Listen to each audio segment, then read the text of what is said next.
Hi, everybody. Hello. We're recording. I want to make sure that the recording is not going to overload the encoder like it did when we were trying this out last time.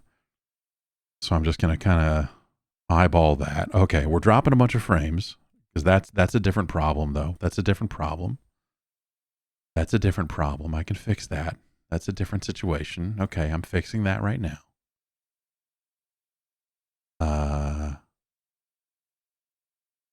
Okay. That problem should be fixed now. And if you, when you see this, because the all the hitchiness of the dropped frames means you're now behind, or I'm ahead, or whatever it is. Go ahead and refresh, and you should catch up. If you're watching live, if you're not watching live, then none of that will have made any sense.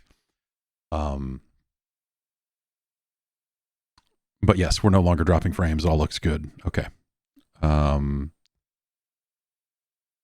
So I don't know. I'm testing out some other settings and trying to find a good way to split the difference between my local file size and YouTube processing time. Last time when I tried this, the file that was generated was 120 gigabytes. And that's too big. So basically, when I was making really small files in the 20 gig range, those, for whatever reason, YouTube is now taking around 12 hours to process those. Hello. And that sucks. And so I was like, okay, well, let's, why don't we try to encode it in a different codec and see what happens? And that codec, YouTube turned it around very quickly. However, it took me 10 hours to upload the file. So any time savings saved on the processing end was being eaten up on the upload side. You know, when and if my internet situation, and I don't have bad internet. I have like typical internet, you know, like it's a gigabyte down. It's 40, but it's 40 megabits up. And the upstream is a killer. If I could just get like symmetrical 1 gig, then that'd solve the problem, right? It'd be whatever. But what I've pre-ordered and what they will have eventually supposedly give me is 5 up and down, 5 gigabits up, 5 gigabits down, which is not a real. Those are just not real numbers, and at that point, that just seems completely ridiculous. And so once that's the case, then I don't know. We'll see how it actually works, and then from there, fuck it, I'll stream to 9 different platforms. Who gives a shit at that point? But yeah, I have a gig down, and it's great.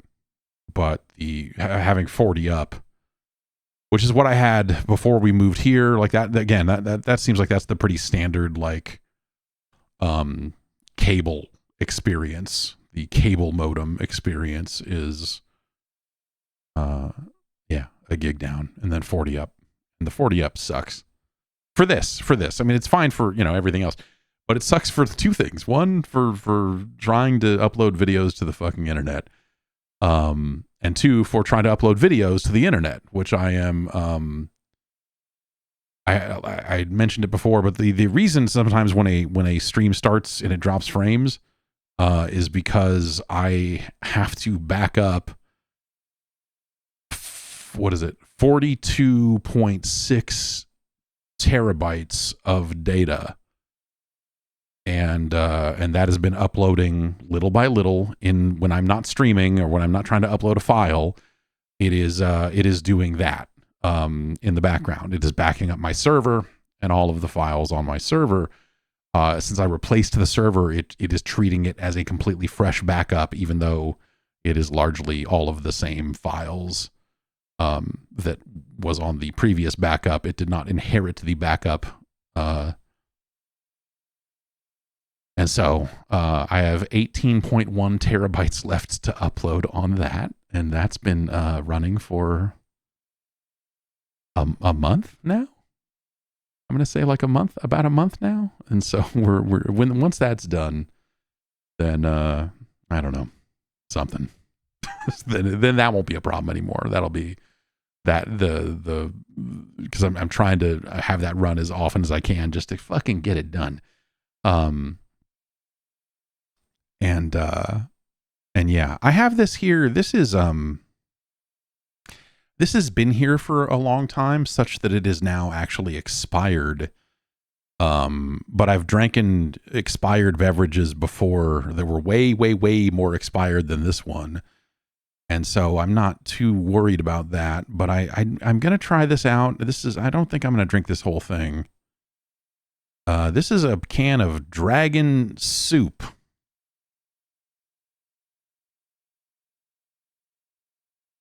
SOOP. And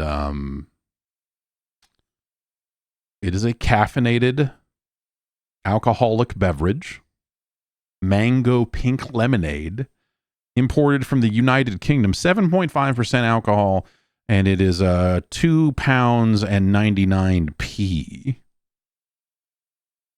Dragon Soop is a flavored fermented malt beverage containing high levels of caffeine, 35 milligrams per 100 milliliters, blended with taurine, guarana, and delicious flavors, resulting in a truly unique drinking experience. So it's 500 milliliters, so that would mean... So if it's 35 milligrams per 100... what is that? That's not 350. That would be 10. That would be that's like 175, 175 milligrams of caffeine. Drink responsibly. The UK chief medical officers recommend adults do not regularly drink more than 14 units per week. All right. So I'm going to try not to drink 14 units.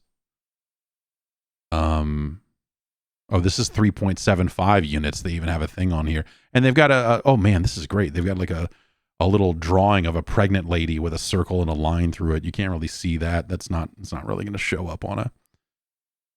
All right. So this is mango pink lemonade. This expired in August, but it didn't expire. It is best before August of 2024. So it maybe is not at its best. It's been in my garage for maybe 2 years, maybe a year and a half. I also found a full bottle of Buckfast out there, which is exciting. Oh, I've opened the can, and the smell in this room is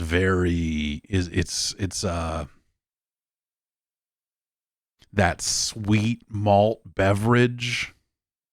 It's disgusting, dude. Oh, this is what I used to drink. Like pretty much, I mean, not Dragon Soop because it was never available in the US, but like when Sparks and Four Loko and you know, all of that sort of stuff was available in the United States in its original formulations, I drank quite a bit of it. Drank quite a bit of it. Sparks was the best one, man. Four Loko was kind of whatever. Sparks was the best. Sparks was just fantastic. And they had black can Sparks Plus, which was like, I think it was just like a little bit more like alcohol in it or something, or a little bit more caffeine, one or the other. Have I had alcohol at all lately? My wife was really curious about a peanut butter whiskey. And so she bought a bottle of that because she had to know. And I was like, yeah, well, no, I agree. We need to know. And she bought that, and it's terrible, but I did drink probably like a shot and a half of that. I ended up mixing it with a Diet Dr. Pepper cream soda. just to try to knock down the fucking flavor on it because it was fucking gross. But I ended up yeah, I don't know. That was a couple days ago.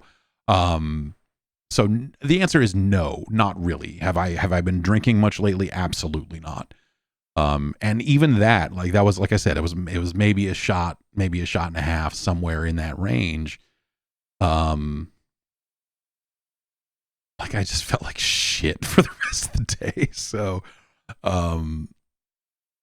yeah, I don't know. Like I said, I don't think I'm going to drink this whole thing, but because they're like, you know, they've been sitting in here for ages, I figured I should crack it open and find out what this is all about.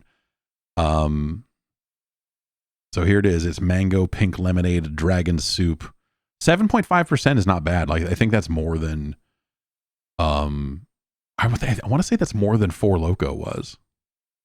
Maybe like there was a high end Four Loko. There was a classy Four Loko that had a higher percentage. This smells nice. I can smell the mango.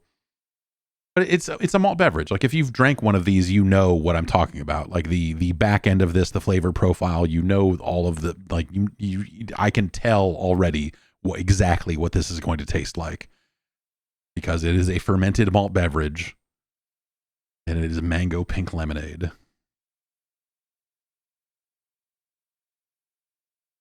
Oh, damn son. So it's not, it is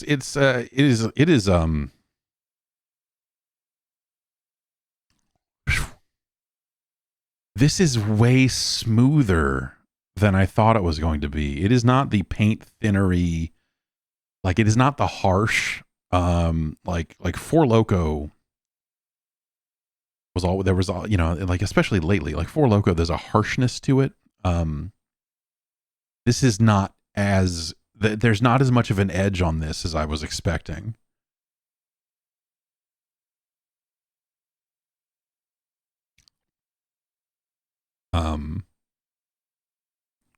Yeah. I mean, it's not, it's just, the mango, it's poisoned, right? It's like, here's this mango lemonade. And you're like, mango lemonade, that sounds delicious. Oh, but also it's been horrifically poisoned by 7.5% fermented malt beverage.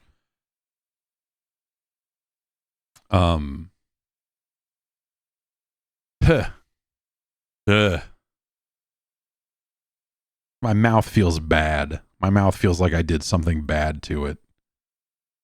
My mouth feels like it's been tampered with.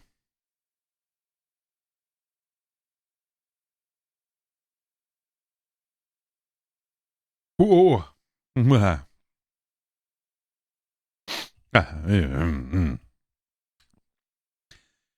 a little more sour than I thought it was going to be.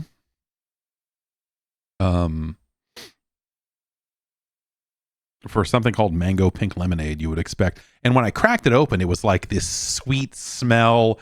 It was like, you know how strippers,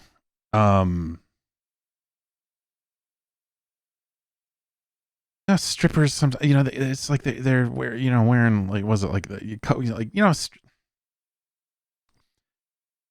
strippers been in a room, not all strippers, but you know, like they've been in a room and they left, and it's like this overly sweet, like, what was she wearing? Like that. It made the room smell like that. In a powerful way of just like, oh boy.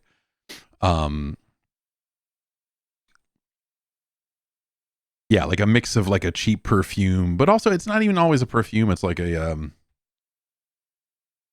lotion, a rub, a dry rub. It's a dry rub.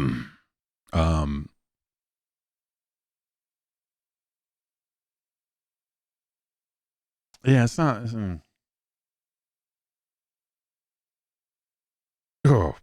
It's not getting better. Yeah, coconut oil. It's like, yes, there's always that kind of coconut, Malibu, or it's like a suntan lotion, if you like. like that type of coconut-ish smell for sure.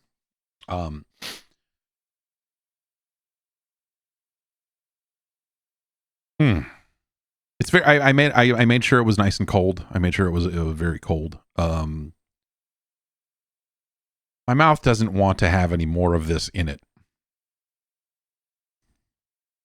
My mouth is like, nope, you're good, no more. Blah.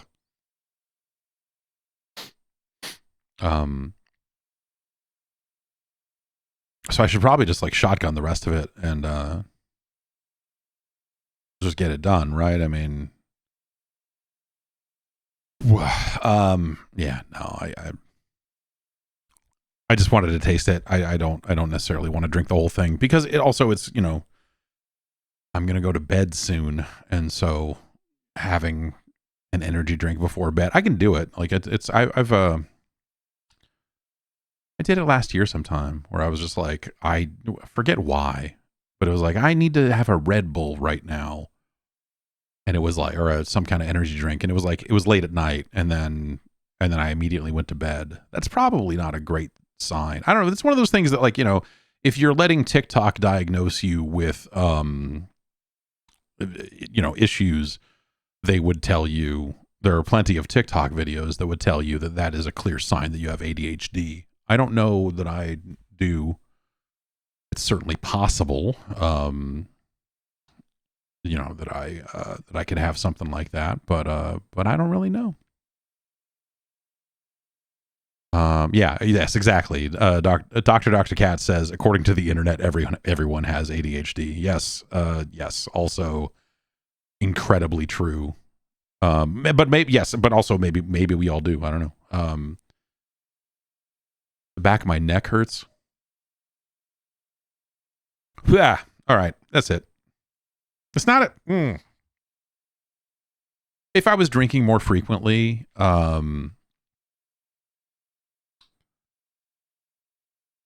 if I was kind of back on that horse, if you will, and drinking on a regular basis, then I do think that I would be able to drink this whole thing no problem. It's not really that.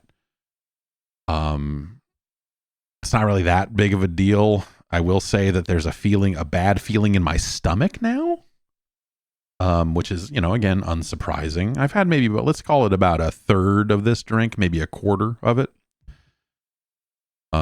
Something to that effect. Ugh.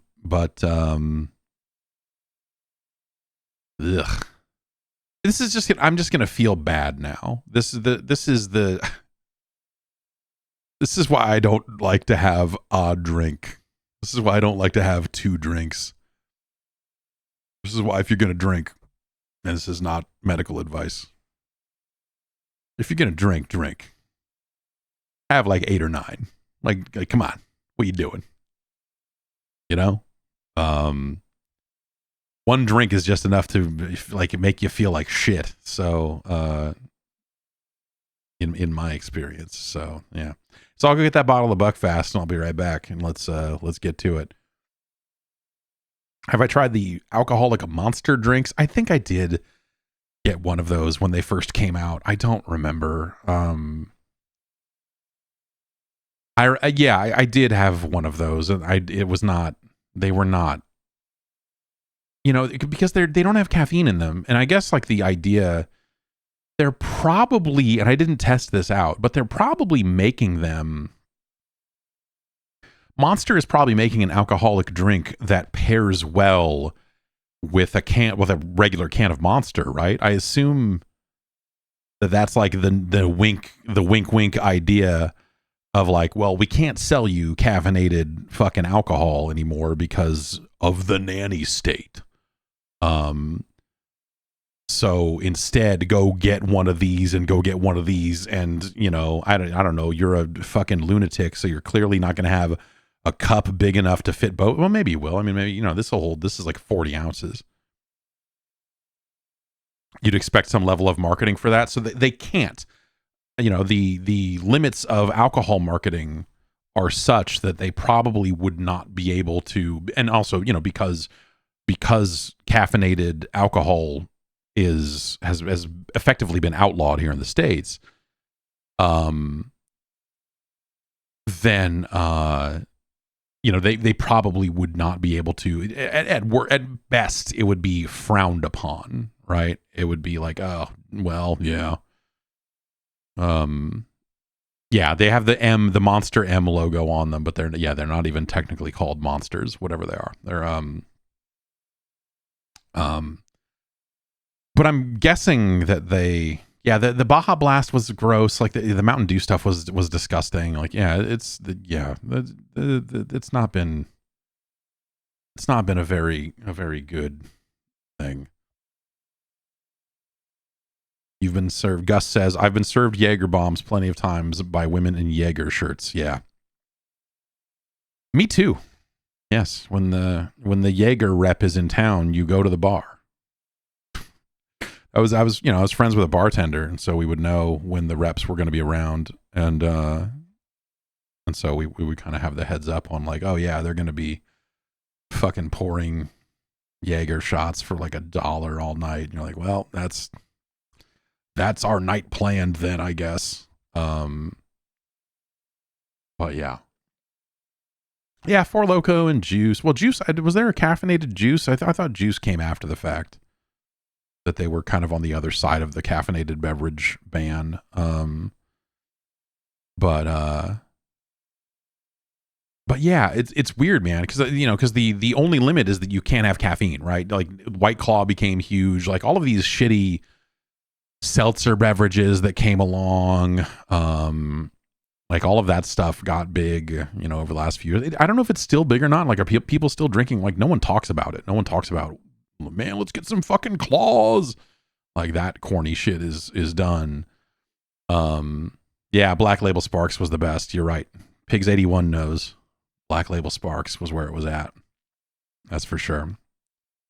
When I was moving out of my house, so I had 2 cases of Sparks that we held on to when they banned it, and then like we brought some to E3 like a couple of years. This is like going to be like 09. Like after it was already like banned and it was rare.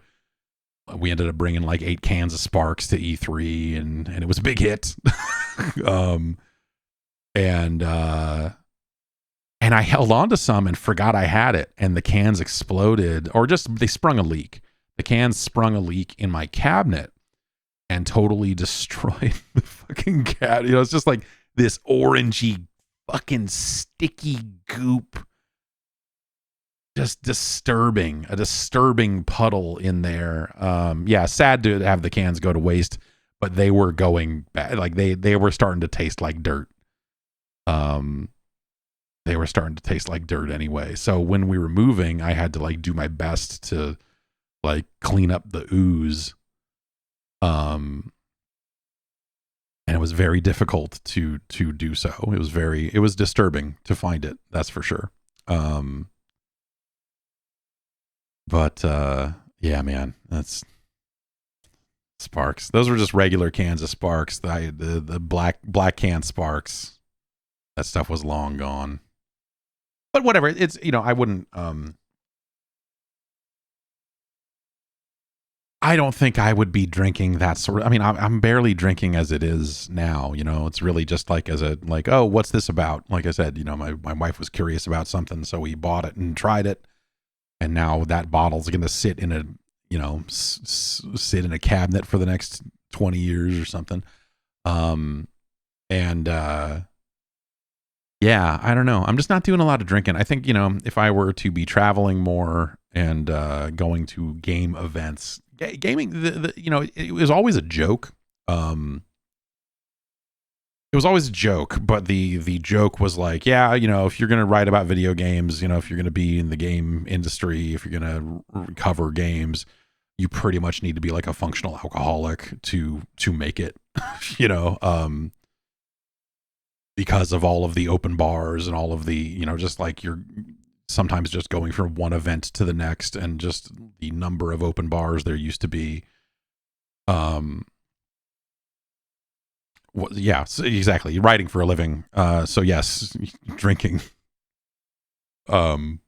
Absolutely. And so that was always the thing. It was just like, it was this feeling of like, well, like this is the culture. Like it's not like that anymore. Because there just are way fewer events. That's not to say that there aren't people still out there working in video games and drinking, but the events are not the same way that they used to be. That's for sure. That's probably for the best. I don't know. Like it doesn't seem like people drink. Yeah, I mean, like alcohol consumption is not like on the rise anymore, right?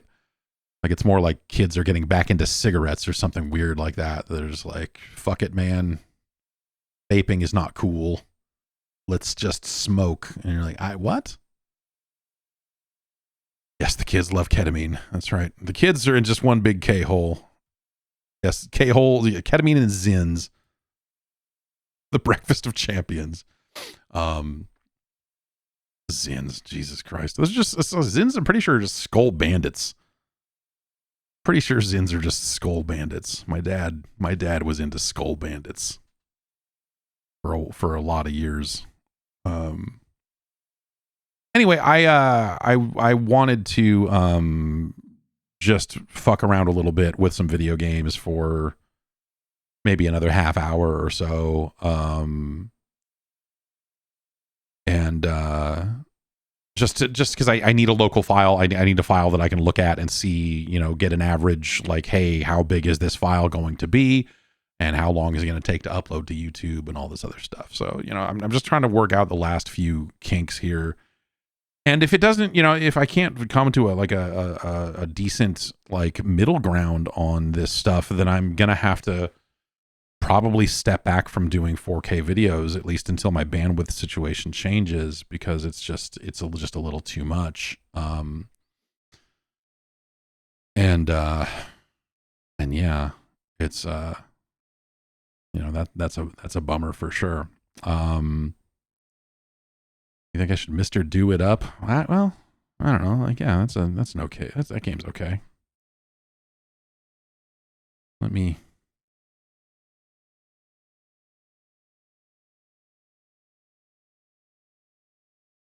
Let's see here. Mr. Do versus unicorns.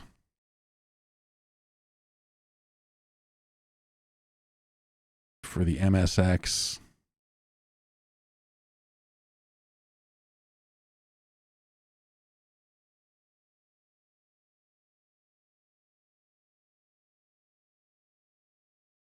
Or how about Mr. Do's Castle, the arcade version? Not identified, huh? I wonder if any of these. I know none of them have retro achievements, but I wonder if they've identified a set as like that's going to be the set that they use. This is a great game. It's got great music.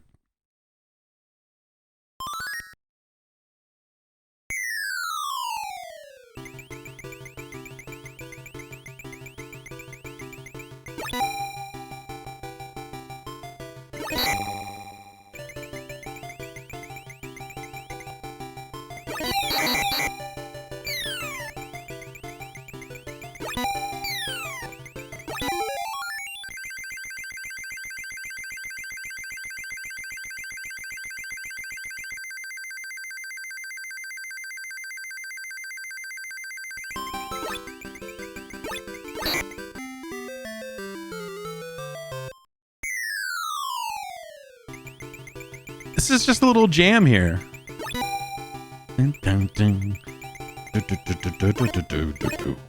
Back up. Oh, I fucked up. Isn't this just Load Runner? No. So, no, it is not. It is more like Space Panic.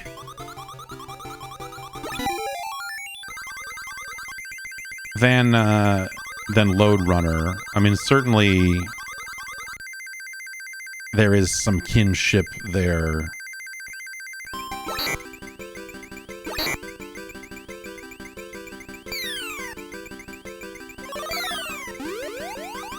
Ugh.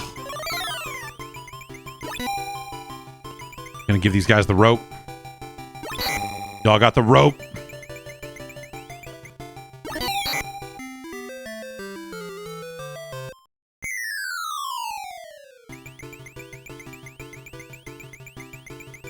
Give these fuckers the rope. Ugh. Look at how smooth these little ladder steps things move when you move them from side to side. It's so great.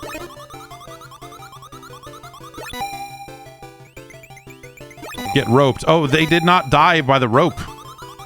I thought it was a live by the rope, die by the rope sort of scenario, but they just took that shit and laughed.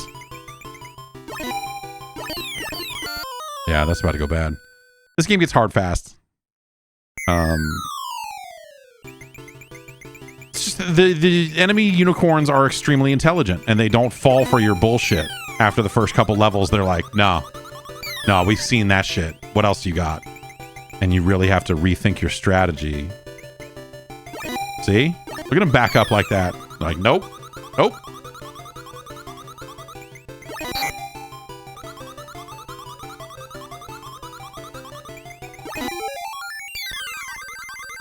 And so it becomes more about you dropping the blocks on their head.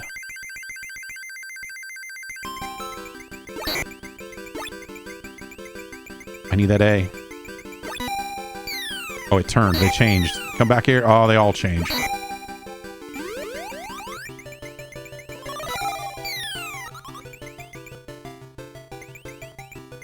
Alright, so he's gonna fill in that block. Oh, and he's gonna change into a fucking even more demonic beast.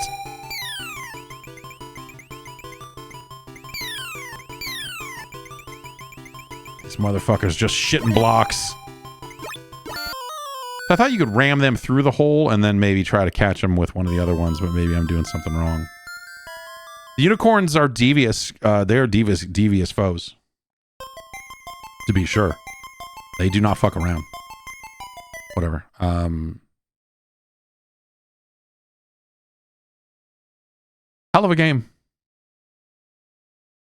Hell of a game. And beautiful. And I like a beautiful, like the way those ladders kind of change when they go over. It's such a smooth little animation. It's just a mind blower.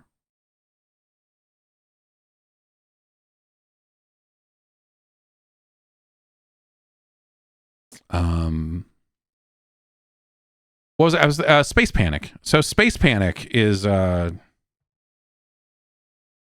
may know it as Apple Panic if you played it at home. But Space Panic is really the, which I guess we just have, we have a ColecoVision game called Space Panic. And we have an Atari home computer game called Space Panic. I'm not sure if either of those is going to be the right game. Let's try. Okay, yeah, Universal made Space Panic also, by the way. And so weirdly enough, Mr. Dew's Castle is like this kind of backdoor sequel.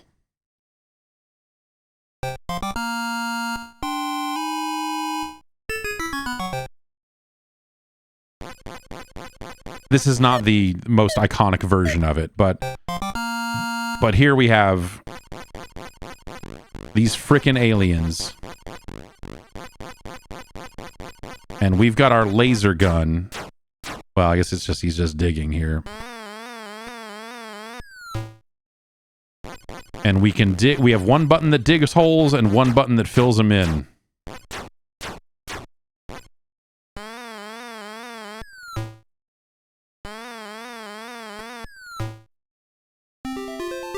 There we go.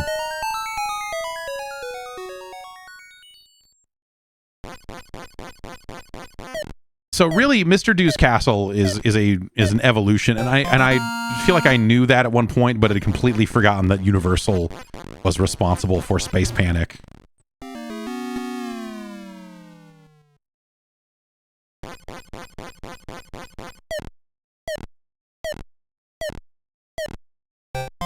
And this game, much like Mr. Dew's Castle, this game gets pretty freaking hard.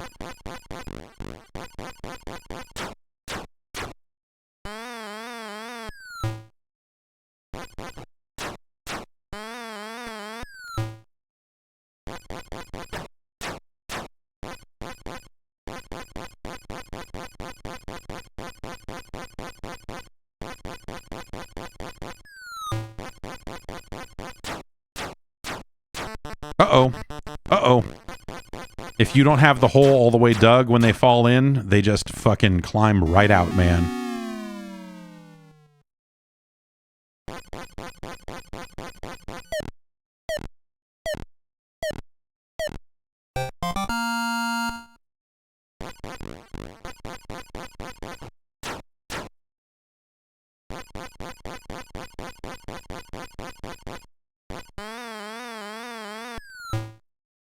And they get to a point where they don't fall for that easy shit.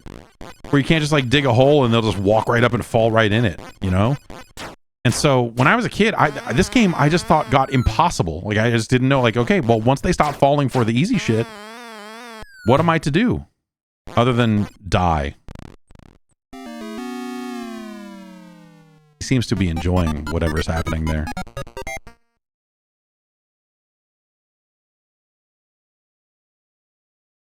So I guess Space Panic is probably not supported by the FB Neo core.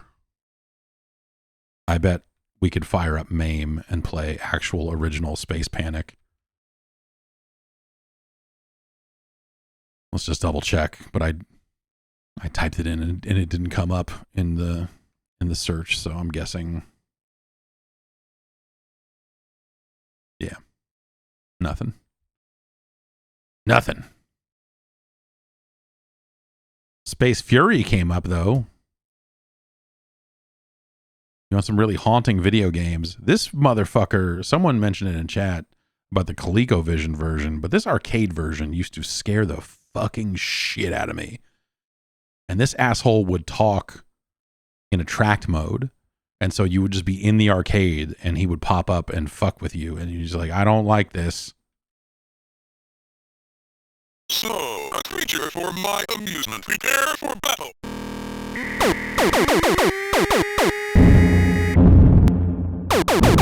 That motherfucker's scary as shit.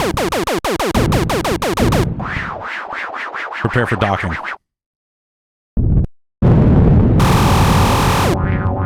So, you defeated my scouts. Well, my creatures will destroy you.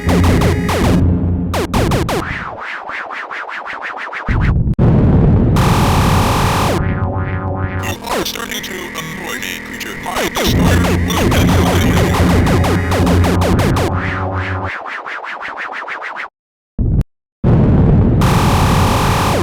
This is so...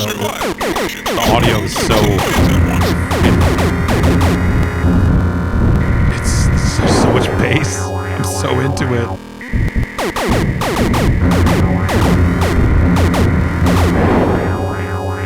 Wow, wow, wow.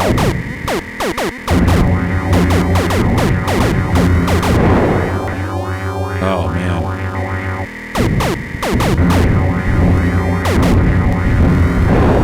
It's hard.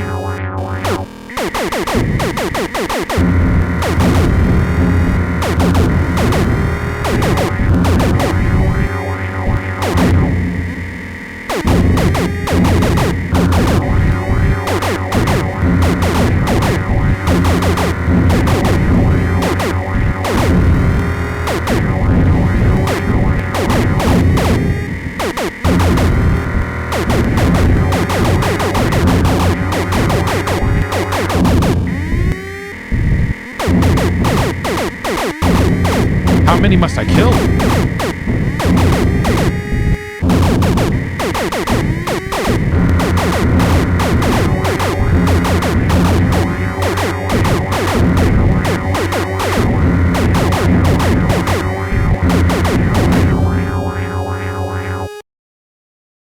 Did I lose for... Did I run out of time and lose? Well done. Prepare to battle my entire fleet. No, that was the end of that one.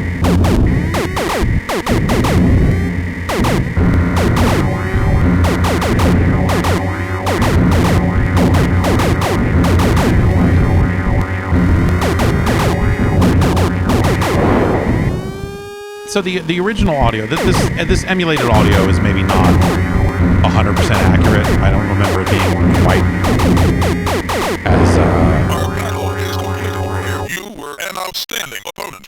as hitchy as maybe it is here. Push thrust to do next letter.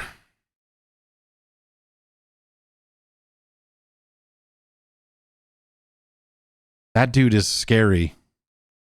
That dude is fucking scary.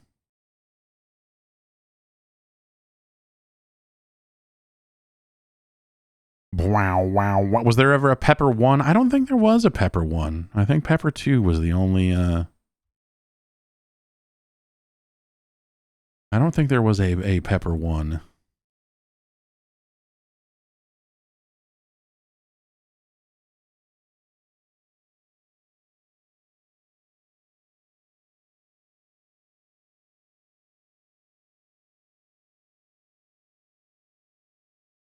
I mean, this is probably another case where Exidy made the arcade version of this, right? So I feel like I've played the ColecoVision version a lot more.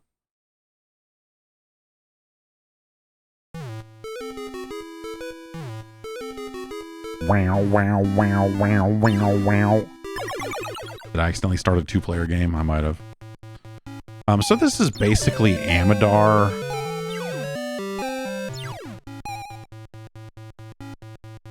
But you can see I'm zipping things up, and there's kind of an interesting mechanic where if you go backwards, you can unzip stuff that you've previously zipped.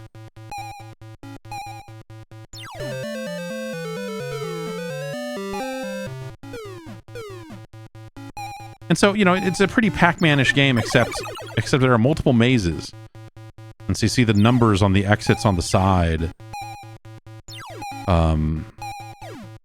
are exits to, you know, the other mazes.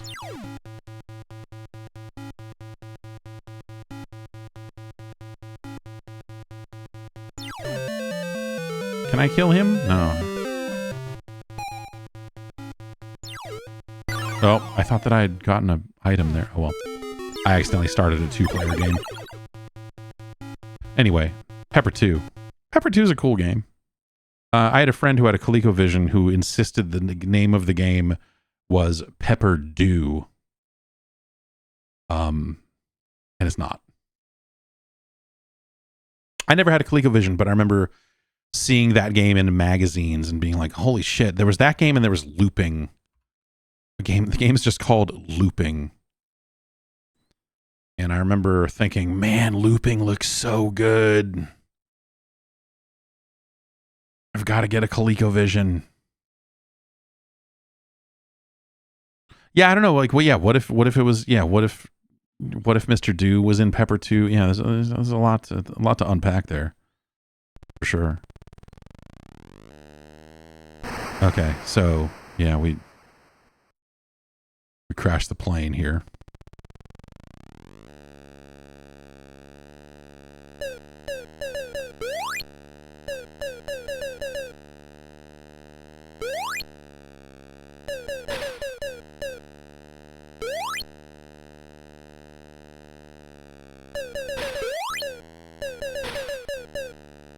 So there's no way for your the only way for you to fly left is to fly upside down. There's literally no, like, the plane doesn't, you can't just turn around. And so you're you know, looping.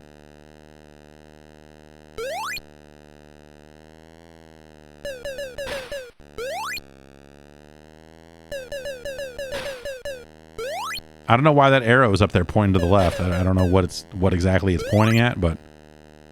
And the other button looks like it... can I shoot this? Is that what it... No?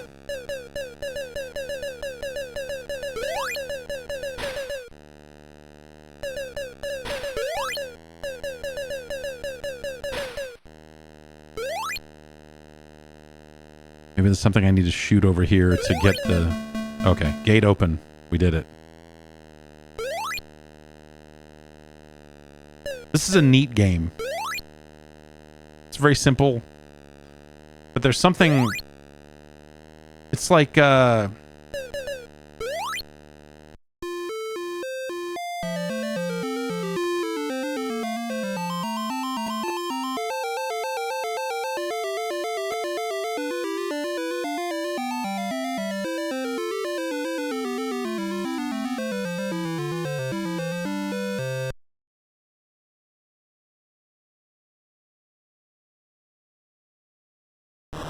uh-oh.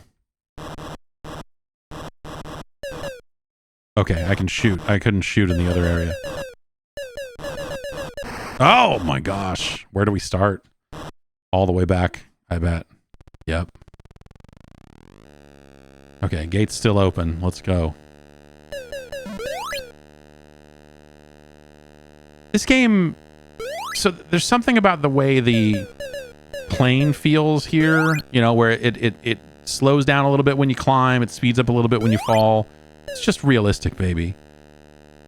The thing about this game is it's just fun to move. Loop, they were right to call it looping because they made it fun to loop.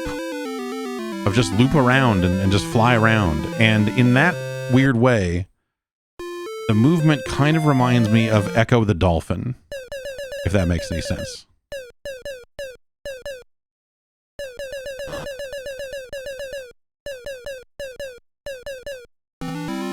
And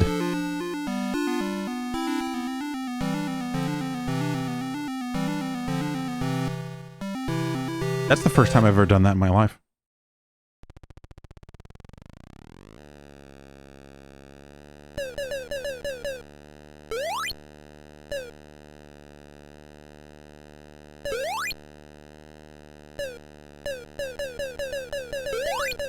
Oh, right, we gotta open the gate.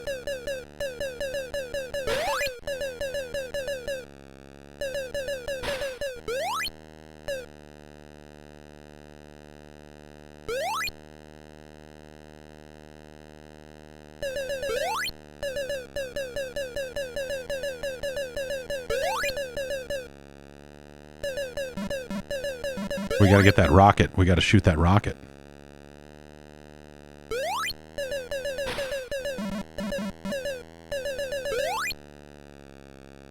Oh my god.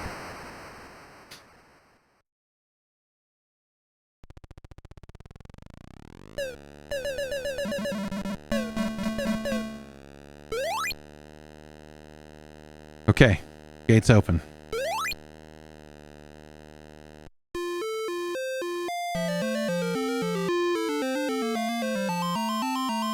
It's maybe a little disappointing that it's kind of like the same pipe maze again. Uh-oh, I spoke too soon.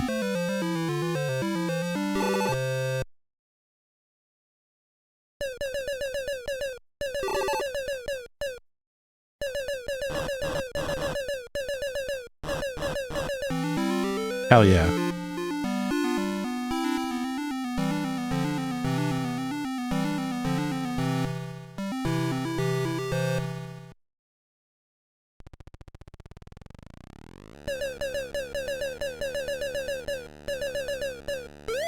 I like how I'm taking off from that airfield and then blowing up all the stuff on the ground around it. Like, did I steal this plane? Oh, cut it too close.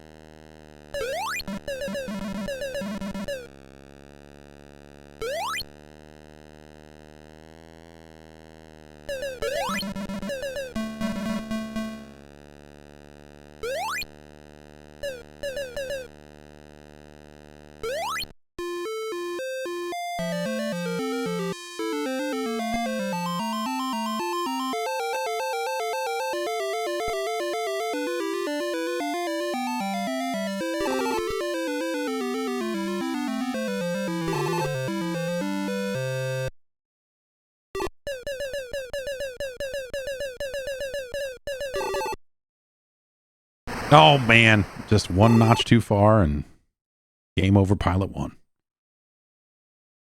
I assume the red arrow on the top is meant to say player 1 is currently playing. And if you're playing 2-player, the arrow maybe goes over to the other side.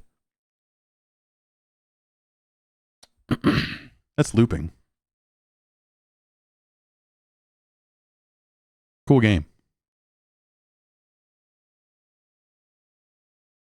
Let's see.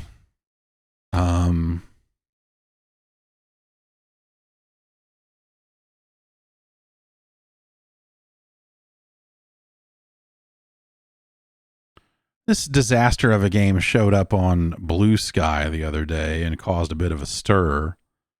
I think initially it seemed pretty exciting because it was like, oh man, is this going to be a port of Mr. Do's Wild Ride for the Commodore 64? There's the first arcade game you can play while the main game is still running. It's the first of its kind.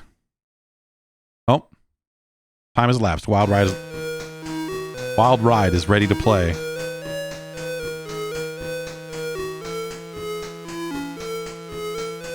Look at this fucking guy. So I played a little bit of this the other day. And so I'm the guy on the top. I need to chase after the guy on the bottom. And you can see on the map down below, he's dropping bombs. And I need to keep up with him. Wait. I went the wrong way. No, I'm sorry. I'm the guy on the bottom of the... So this is weird.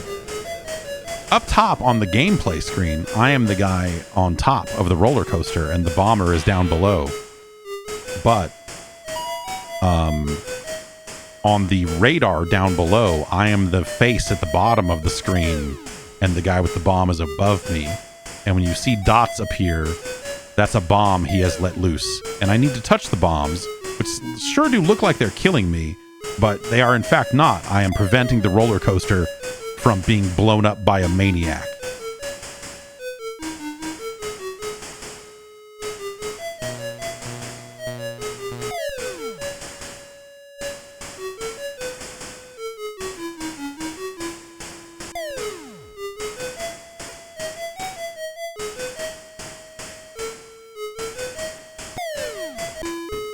Real neat, it says.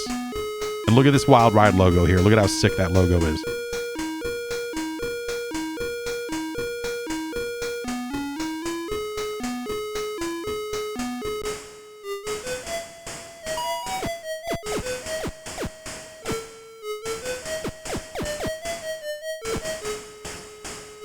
Alright, so we got that bomb, and then he changed directions, so we have to go back and chase him the other way. Now, this level has an additional factor of there's roller coaster cars on the tracks. And so you have to jump over those.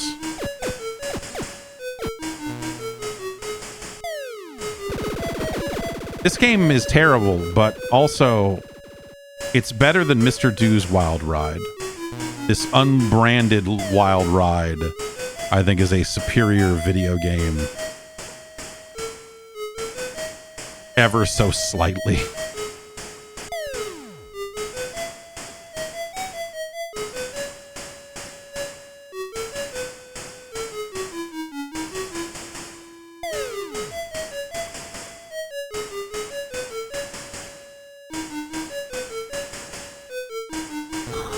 Oh! I jumped incorrectly.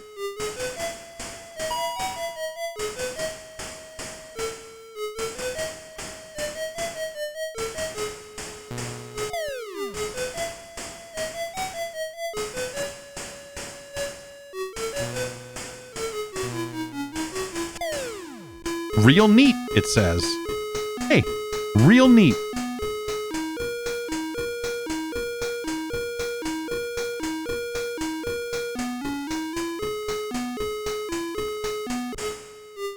Oh, what is this? Fire? What? Oh, God. What? Wait. So the other thing is you can't jump while you're moving. You have to stop, and you can only jump straight up. So jumping over something like that thing is a fucking disaster. Enter your name in the Hall of Fame. I don't know. It doesn't. Okay. So that's, you know, the music was arranged by Craig Kennett. So there you have it. Now you know what this Wild Ride is. It is not the game that you maybe hoped it was.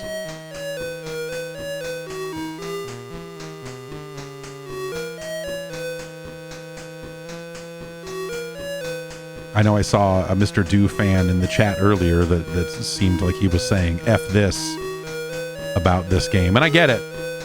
if you're a true do head, you know, I understand the gut reaction to be that way.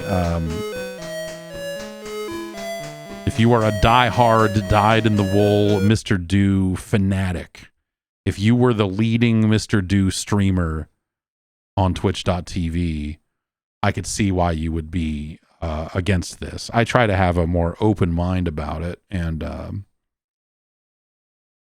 you know, I can admit to myself that Mr. Do's Wild Ride is not a good video game. It's a shame, really. I mean, it's you know, because the franchise started so strong with two amazing world-class video games in Mr. Do and Mr. Do's Castle.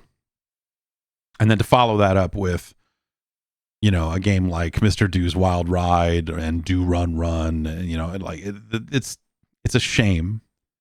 And I appreciate that the developers of Neo Mr. Do did attempt to kind of get things back on track a little bit. But they kind of didn't. Neo Mr. Do doesn't do what I wish it did, which is I wish it was a more faithful rendition, more faithful update of the classic, the arcade classic Mr. Do.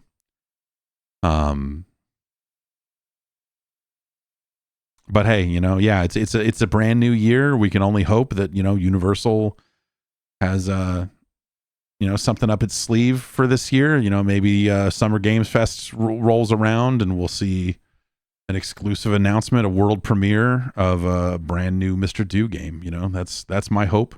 It's not a prediction. You know, I'm not out here. You know, no, I'm not breaking any friend DAs here. Just, you know, but I just hope. I hope that we sometimes get, that we eventually get the new Mr. Do experience that we so richly deserve.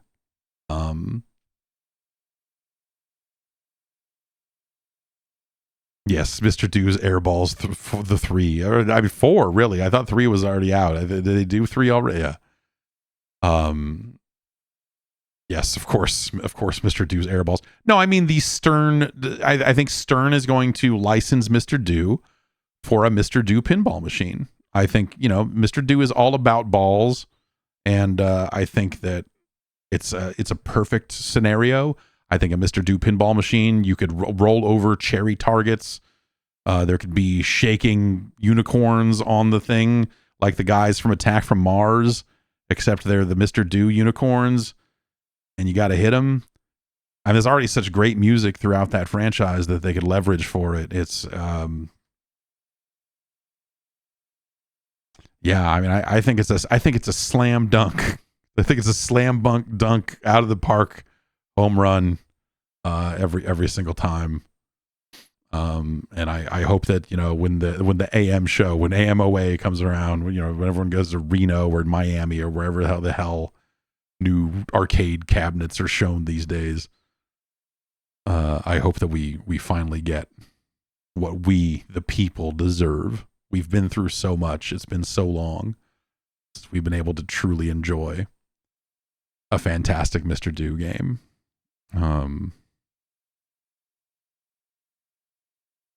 But hey, we'll see. Yes, Raw Thrills will develop a brand new Mr. Do game based on Neo Mr. Do somehow. It'll have a level where you're killing Punky Circus Clown or whatever the fuck. Yeah. So if you're just joining us, Dragon Soup is not a great beverage. It's still cold though.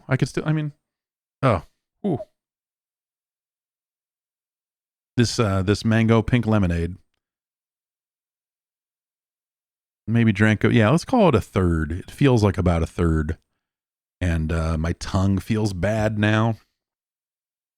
My tongue feels bad.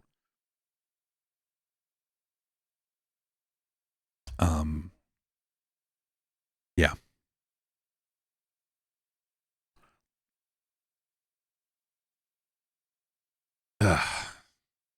my stomach doesn't feel great. But I'm also not really feeling the alcohol in this.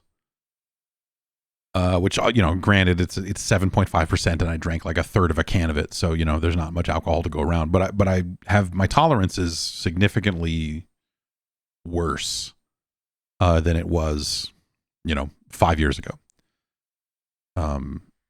Basically like as soon as, it was, obviously like the pandemic was one thing. And then also just as soon as we started having kids, the idea of just like being drunk around the kids seemed dumb. And also getting drunk after they were asleep seemed like a bad idea because, they wake up sometimes and they need things. And you're like, I don't want to do that. So I don't know. I kind of ran out of reasons to drink ultimately. So I don't drink all that often anymore, but this was my reason. Finding this can of dragon soup and realizing that it expired in August. And I was like, you know what? It's now or never for this. Either I need to throw this thing away or I need to do a stream at night so that I can try to take some sips of it to see how it is. So thanks to someone did send me these my way a very long time ago. And there are some other flavors around here lurking and I don't know where they are, which is terrifying. But yeah, those are around here somewhere. Maybe I'll find those and try those someday. I don't know. That seems like a terrible freaking idea. Someone asked if I had ever played Mr. Dew's Nightmare, and yeah, I have. There was a time when I first got my Mister. Speaking of Misters, there was no arcade core for the actual original Mr. Dew. But someone had made an arcade core for Mr. Dew's Nightmare because it's just Galaxian hardware. And so you're just like, they had already made a core for Galaxian. And so they were able to just load the ROMs into the Galaxian core and it worked. And so there was a funny time there for a while where the only Mr. Dew you could get arcade wise on a Mister was Mr. Dew's Nightmare. And so I played more of it than anyone should, which is to say not that much. I did not actually play that much of it. I certainly, there's certainly people that have played more of it. Is Mr. Dew's Nightmare not supported by FB Neo? Because I am about to fucking lose my mind, man. All right, let's search for it the real way, just in case it's that maybe they missed the exclamation point or something like that. There's a lot of ROM hacks and stuff that FB Neo does play, but the it's a little scattershot sometimes.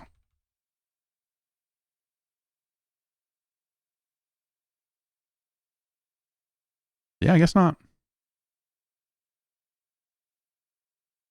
We could play Mr. Dig. What's up with Mr. Dig?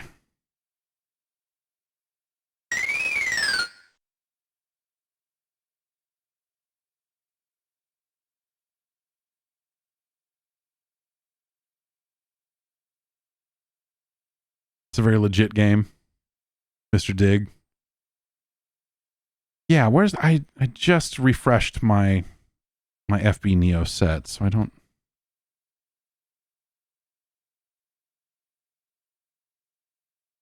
There it is. Okay, so there's no space. It's MR.DO with no space on it in the playlist. It's like a terrible. That's why I wasn't coming up in any of the searches. Oh, you weren't even seeing any of that. I mean, whatever. You did not even get to see Mr. Dig. I'm sorry. You missed the Mr. Dig title screen. Avoid death. Where's Mike now? Is it Miami Mike? Do we know what he did? Diamonds released Mr. X. Fucking look out for that shit.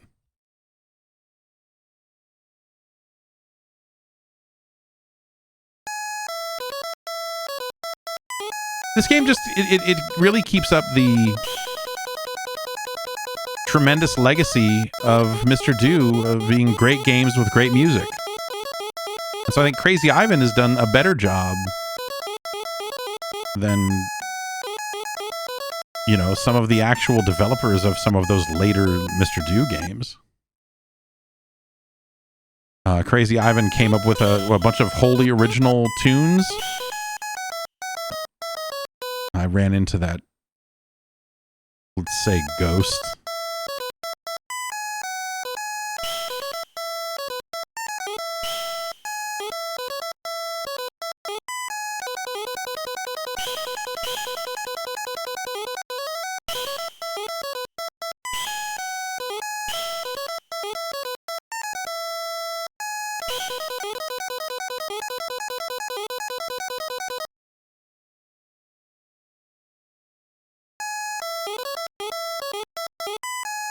Hey, now it's Mr. Do. I think that's the original. I think those are the lyrics that they came up with for this original tune. Buddy, it's Mr. Do, and he's here to play with you. Yeah, it's a whole thing. I think that was going to be, you know, for the Laserdisc game, they were finally going to debut those lyrics for this hot song, and then when that game didn't come out, you know, Crazy Ivan.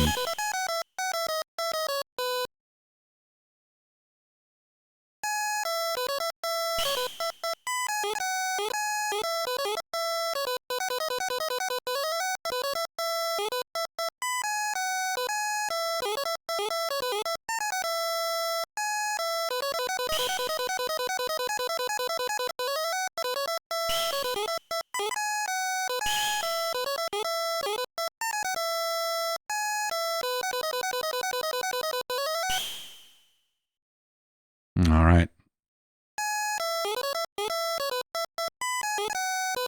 So really what Crazy Ivan has done here is he has, you know, made his little apple collecting game. Apples and diamonds. A tale as old as time.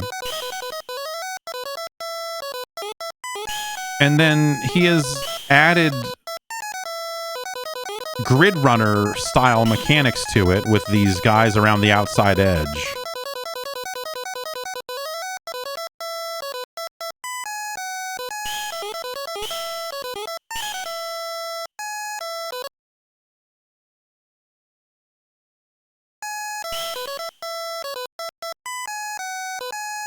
Uh-oh. Oh. Whew.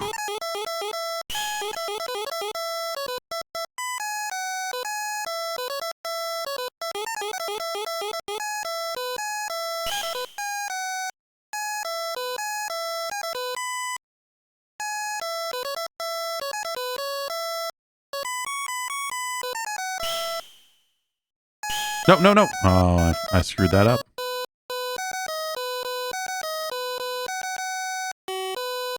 I'm not a Mr. Do's night. I'm not an expert when it comes to playing Mr. Do's Nightmare, like some other people I could name.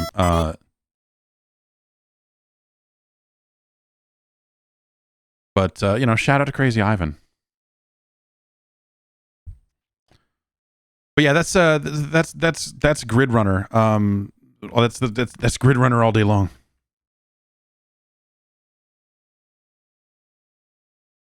Which, if you played the Jeff Minter collection, you've probably played yourself some Grid Runner. Which version of Grid Runner shall we try?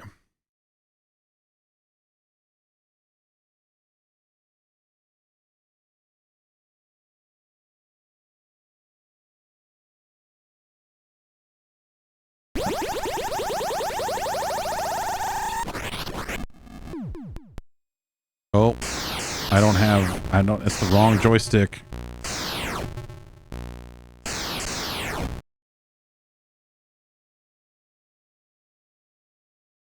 You want port 1.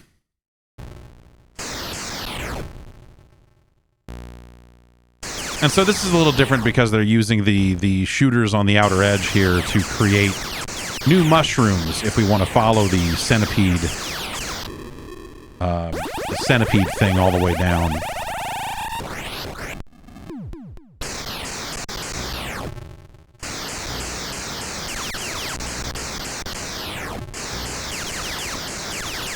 Ah. thing about Grid Runner is turns out I was never good at Grid Runner.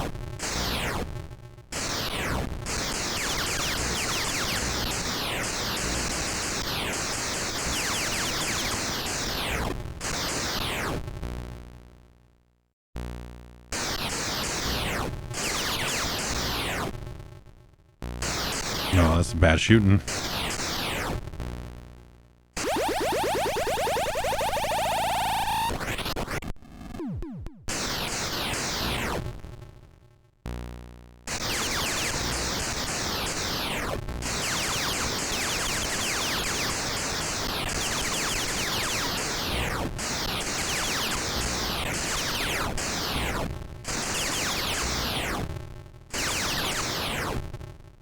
Ah.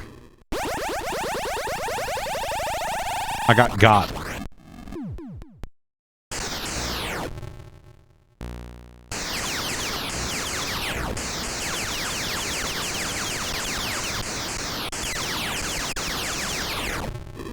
I was bummed. I went to play some more Crystallis the other day, and it turned out that my save wasn't there. I don't know if I just didn't save it properly or what, but oh my gosh. I mean, I had only played like an hour of it or whatever, and so, you know, it's not the end of the world, but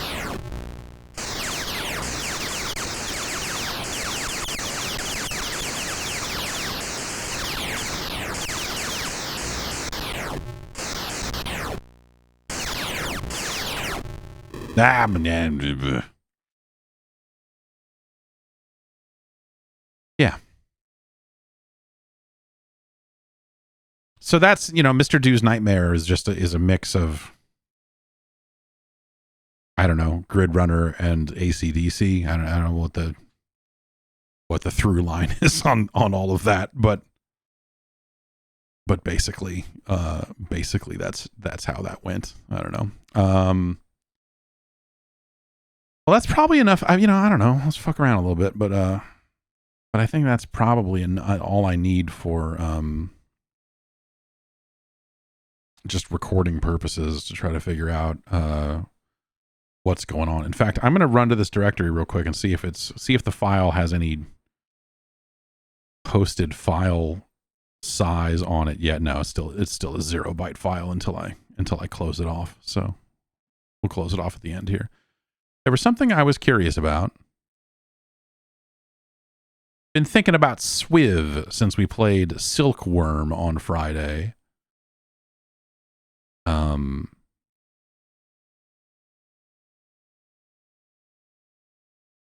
And so there's like, yeah, so I don't know. I guess the Amiga version, I don't have the Amiga version set up here to easily play. No, I don't have that easy. Well, I mean, hey, let's try it out. Let's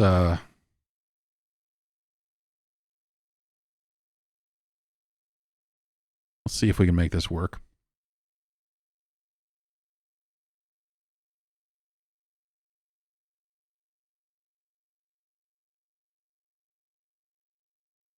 Please hold. Do I have the... There.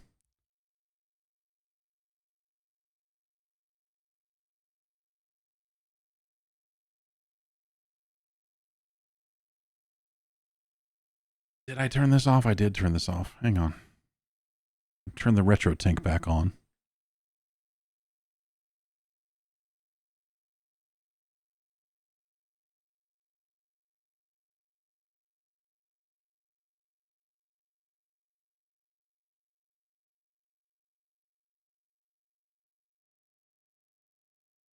There we go. Now let me grab the controller for this thing. Hang on.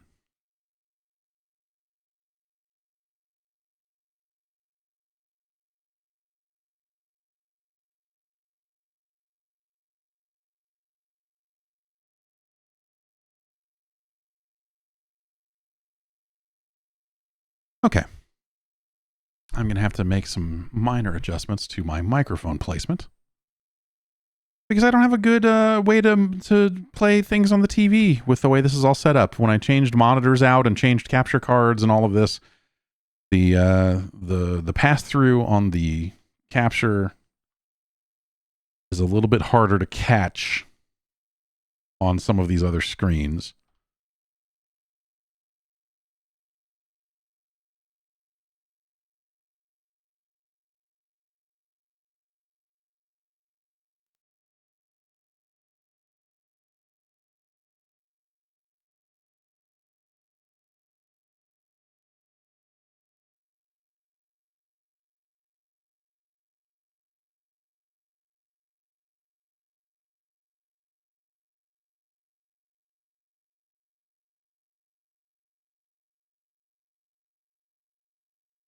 But this is kind of like the definitive version of this, right? I mean, at least as far as the original, you know, you're not going to play the Amstrad version, I'm sure.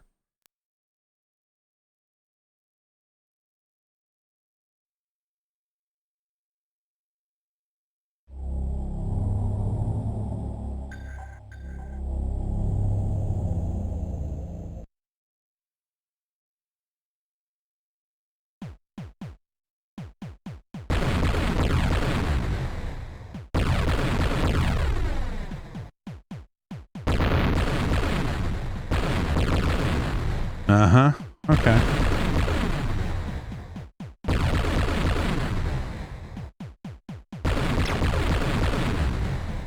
I don't have a keyboard nearby, so some of these Amiga games that, you know, maybe wanted to be 2-button games in some situations, where it's like, oh, use the space bar or something, which a lot of C64 games would do that at least. I don't always have that stuff, you know, readily available. What if I got a KVM and then hooked my Mister up to it? Yeah, it was...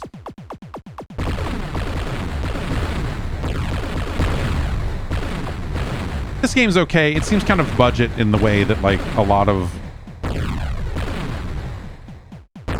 It seems a little shareware to me, I guess is what I'm saying. You know, in the same way that something like Raptor, Call of the Shadows, or Tyrion 2000 may have seemed.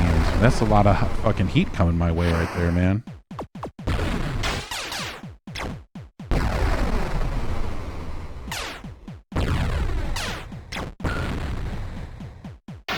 The bubble noise is pretty good. That was always one of my favorite parts about Firepower 2000 on the SNES. Or I guess Super Swiv, if you must.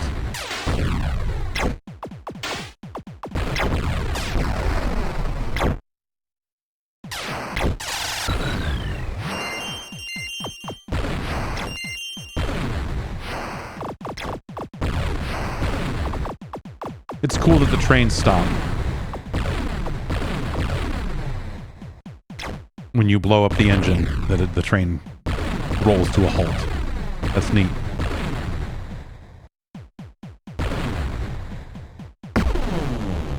Yep, okay. That works.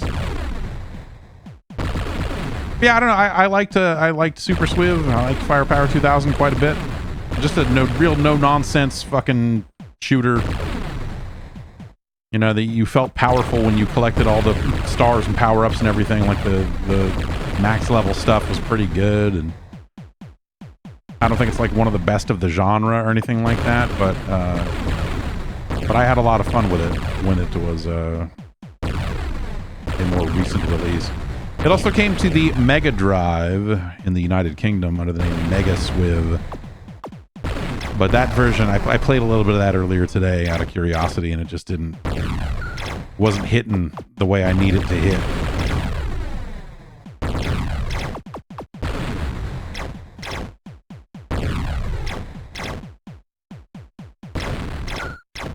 I also guess that this doesn't have any alternate weapons. Like, you could get other weapons in the newer games. Here you can upgrade your main weapon with those stars, but I'm not seeing anything that says like Bullet 4 or Flame 1 or anything like that. Maybe I'm Maybe they just didn't write that on the screen and it's in there, but there's no immediate on-screen indication of that level of depth. Oh.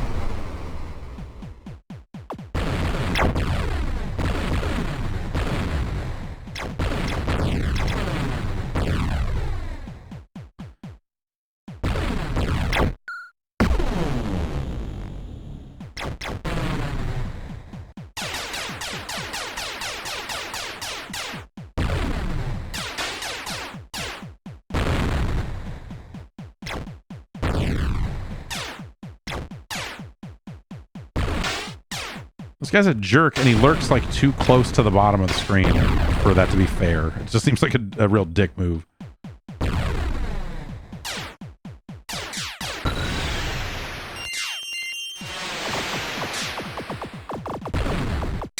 Ah.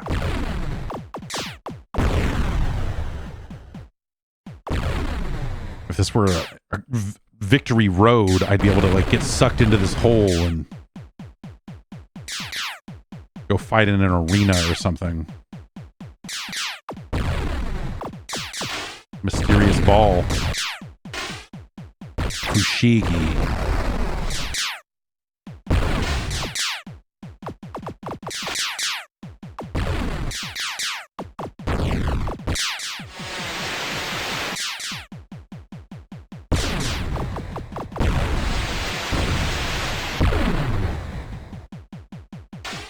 Oh.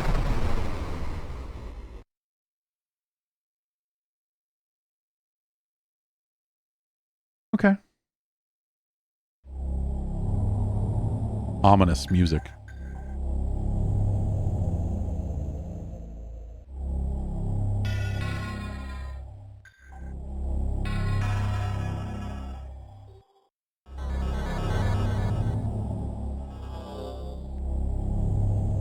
Published by the Sales Curve Limited on the Storm label.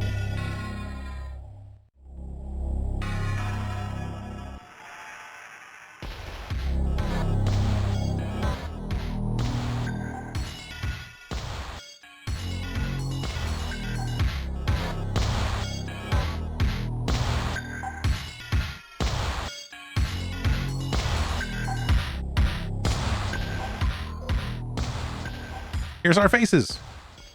Oh, Commodore. Yeah, I guess there's a C64 version as well. That makes sense. I love the Amiga music is you know, mods, tracker music, all that sort of stuff. This was such a fun era for video game music.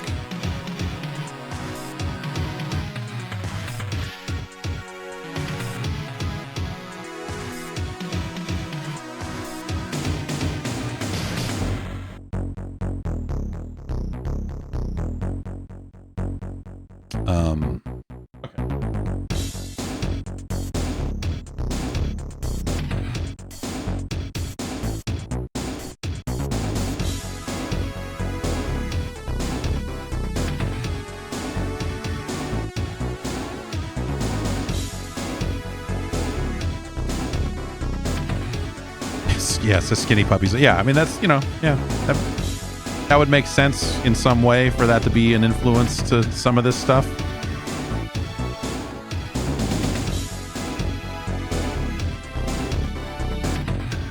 The fun thing about the Amiga is that it had its, like, you know, audio channels, and two of them were panned hard left. Like, if you hooked it up to a stereo source, like we are now, some of the channels are panned hard left and some are panned hard right, and so in a weird way you're better off with a mono device.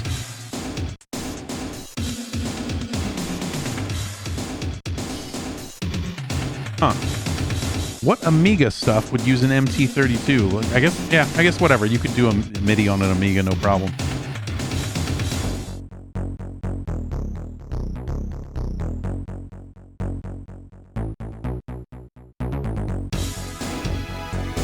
So, like, by default, you would get it like this. If you're listening in headphones, this is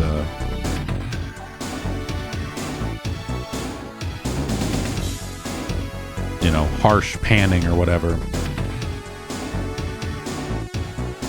Or you can just center everything. The Mister lets you just kind of fake it mono, basically.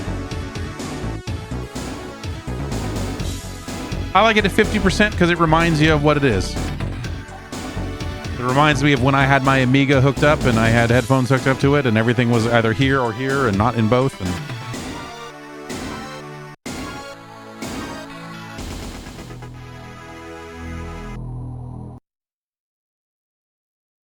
those fake scan lines looked okay, at least in the preview window of this stream.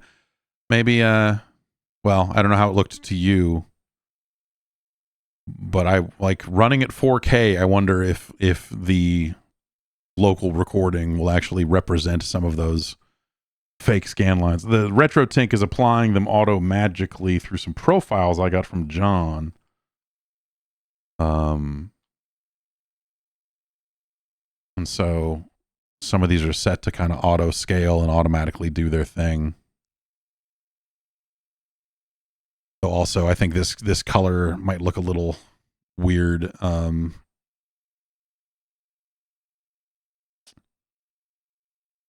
account of HDR versus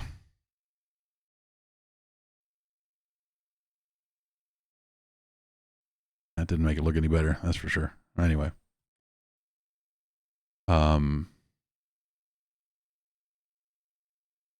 I didn't load this up to play it. I just loaded it up because I knew it was going to have the scan lines on it. But I guess, I don't know, while we're running this like this, I mean,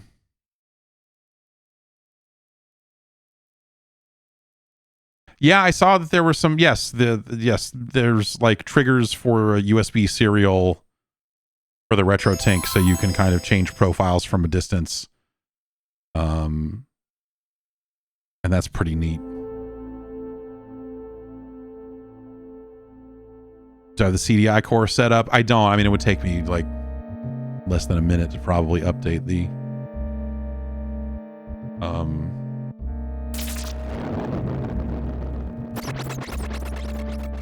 update that thing.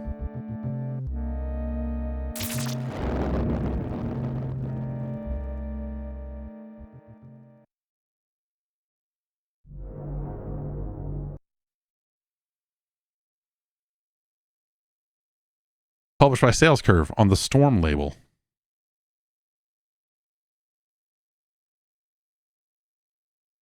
But published here by Sunsoft, I guess.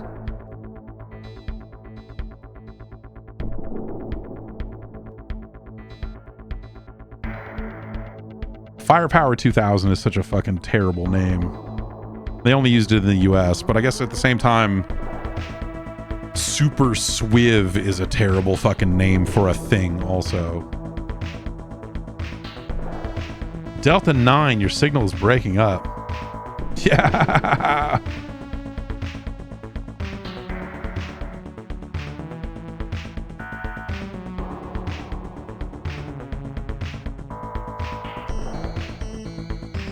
Computerized war drones.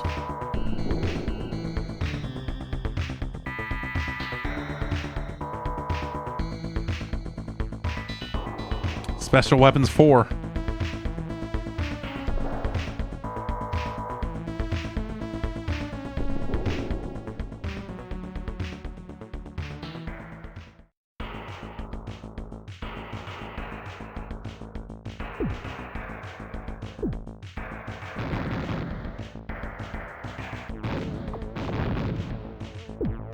The Jeep can jump.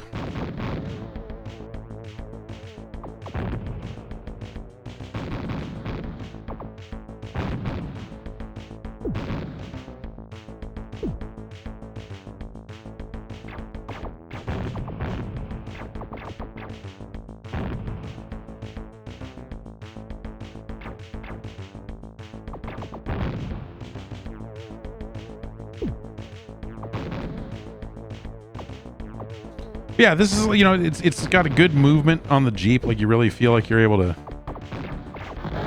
zigzag real crazy. Big crazy explosion noise. You can shoot in any direction. You know, when you start shooting, it locks it down so you can strafe.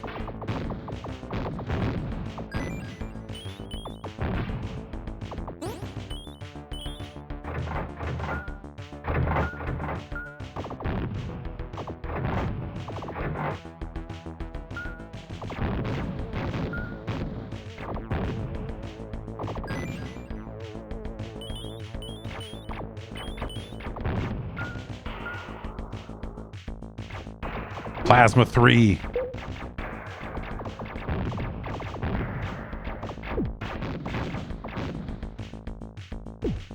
So I can jump that gap, which is, I don't know, that's fun. Kind of unnecessary, but...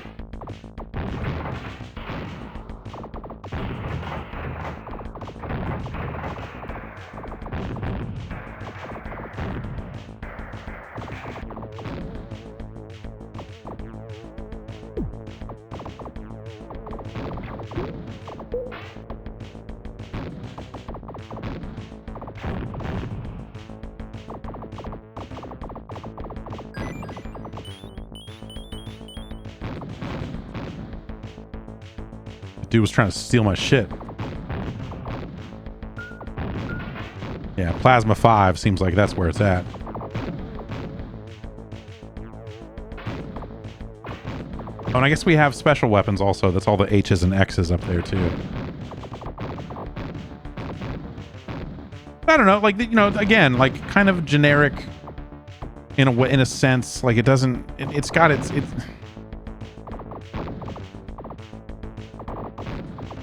I would not put it up against the greatest scrolling shooters of the arcade days or anything like that, but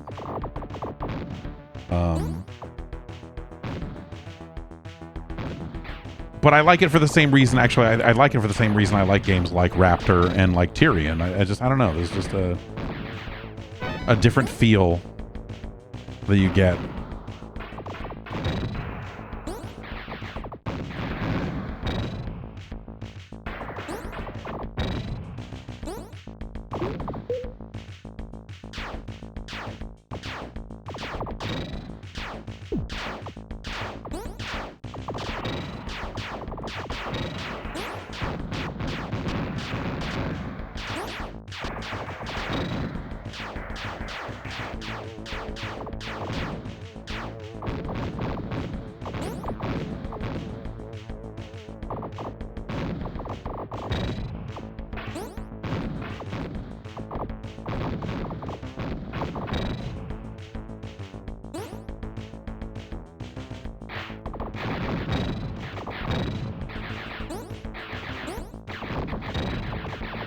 I can't remember if this game traffics in like levels with firm bosses and like, hey, beat the boss, now stop and go to level 2, or if it's like, or if it just continues to go. It's been a while.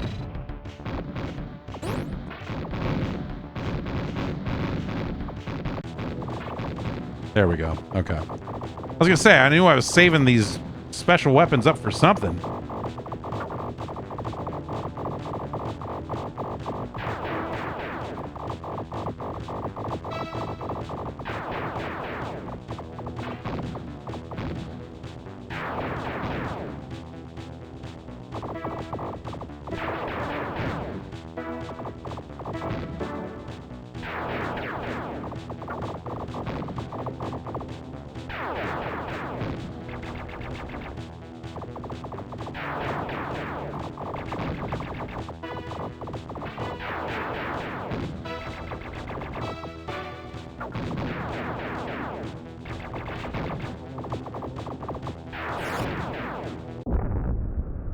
That's a good low thump of an explosion right there.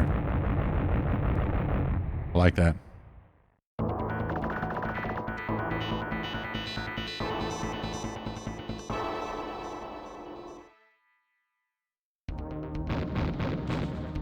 Anyway.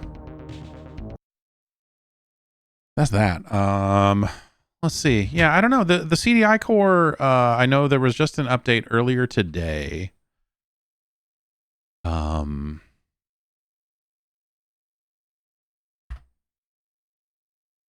Let's go find it.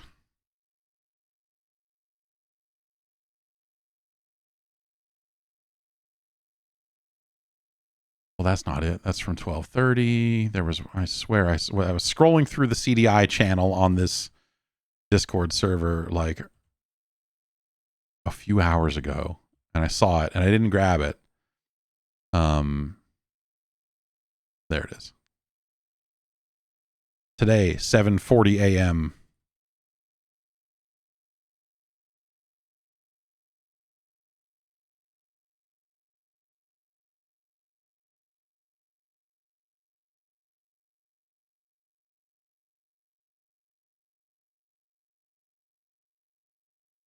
But it doesn't, the CDI core is still pretty early. It doesn't have DV. I mean, nothing really has DV support currently. But he's making terrific progress. It's been coming along nicely.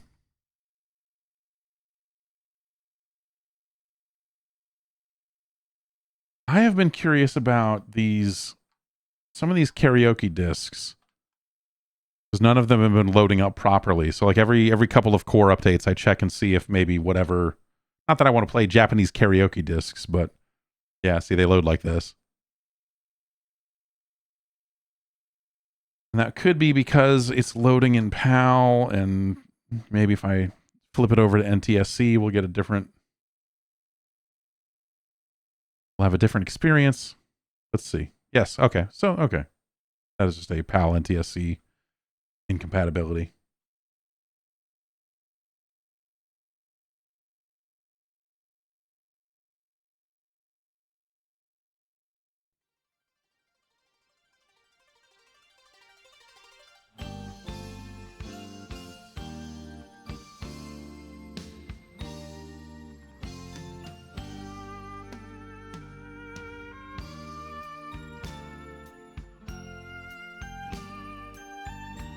Sing that. If you know the words, sing that shit. If you don't, they're going to appear on the screen. So go ahead. Go ahead. Take it. Take it.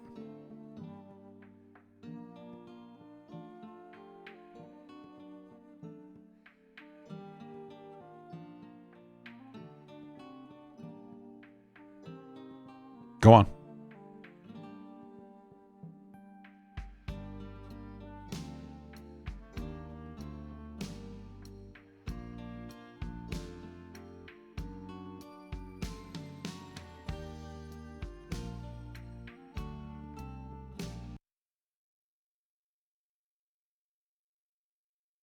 CDI awards disc. So that most of that stuff is digital video, and so it doesn't. This stuff is probably not going to load. Maybe the 93 ones will. Maybe that's early enough, but most of these require the digital video cartridge, the MPEG card, and so when you try and load them, it just kind of takes a shit, or does that.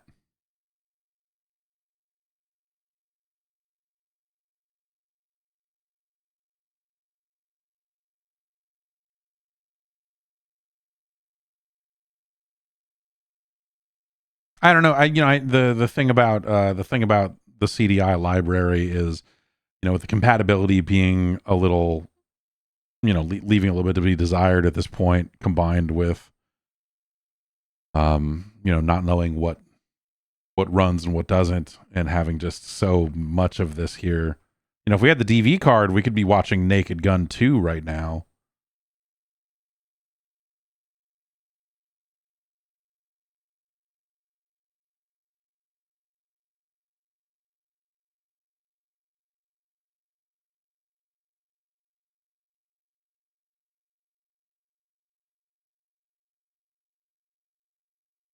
Philips Car Systems 394. I'm guessing this is all going to be DVC required as well. Well, maybe not.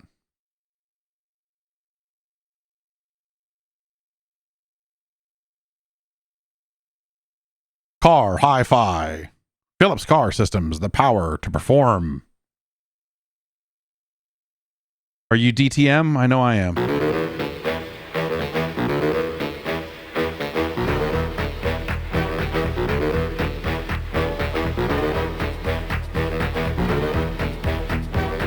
How y'all doing? You feeling this? You feeling it inside?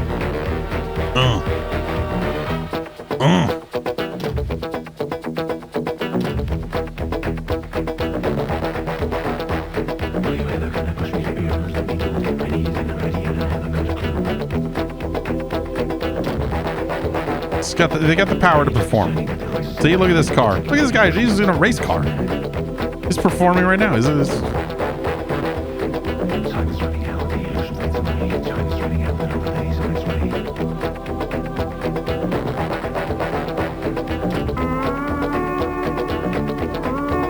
Little steel guitar. Why not? On the fast lane of the street I'm driving. Sometimes. So you've got like some steel guitar, and then you've got this guy talking. Like, what fucking post KLF bullshit is this? Suddenly, she said, "This is yellow." Oh, okay. Yeah. All right. All right. That makes more sense. But they just went and licensed us, you know. Okay.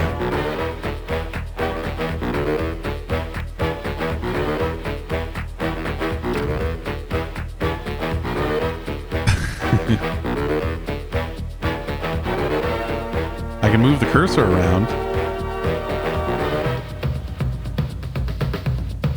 All right. What else does this do? Einführung, partner concept, and demo.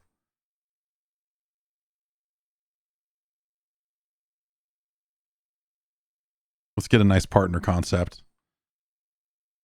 What's Phillips got? Car radios. What do you got? You got some DCC RDS? I would like an introduction to DCC RDS. Okay, it's dedicated DCC technology for drivers. Digital compact cassettes. You know, the hot shit.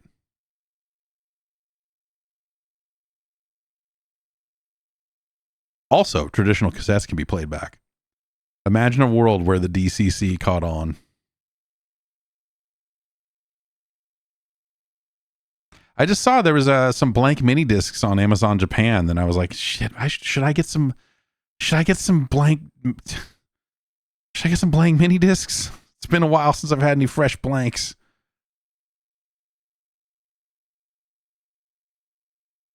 Rigid cassettes. I like it stiff.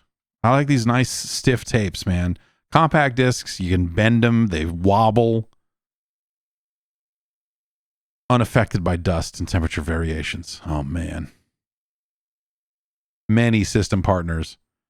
Yeah, how many fucking decks did Kenwood put out with DCC support?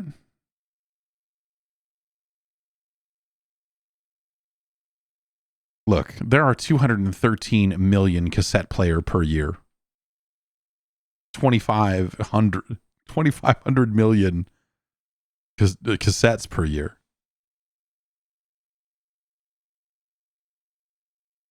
That text on that graph is not readable, except for World Market 1992.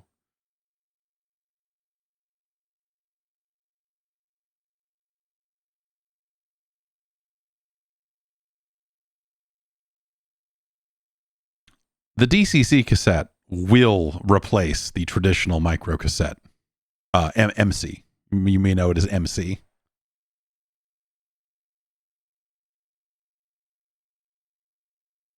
LPs, that shit's for fucking cops, man. MCs, music cassettes, no, thank you. By the time we get into, 2005, microcassettes, bullshit. But CDs will level off, and DCC will have completely caught up to CD by then. CD is like what? CD is an inferior product in the world music market. We think the marked potential for DCC units is, really off the charts here. Just imagine a fucking salesman rolling up to your car stereo store with a portable CDI. But he doesn't get it out of his briefcase initially. Instead, he pulls out a disc and goes, "Where's your CDI?" And then you have to go, "My fucking what?" And he goes, "Oh, I have one right here. I have one right here for the presentation." DCC satisfies customer demands.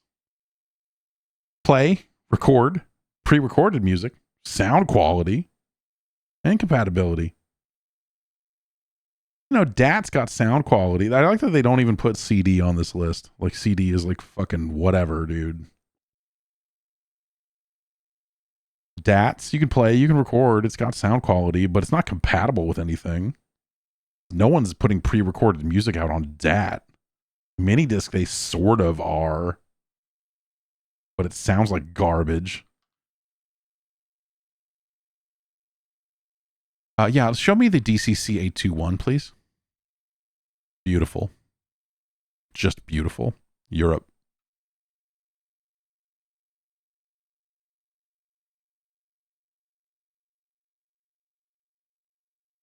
Uh-huh.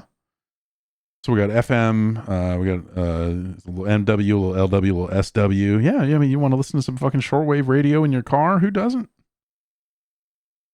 We got RDS, we got Everything or Nothing, we got Regio, we got a PTY alarm. 31 program types. Jazz, pop, sport, classic, news, alarm, all this shit. PTY alarm operates as RDSTA. It gives bleep. They had to censor it because that says fellatio, but they had to bleep it out.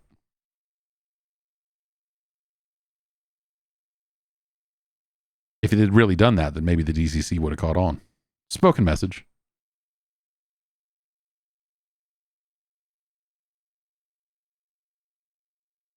DCC text display. It'll let you know that you're listening to Sting. It's got an alert. That's the alarm comes on. The Sting alarm.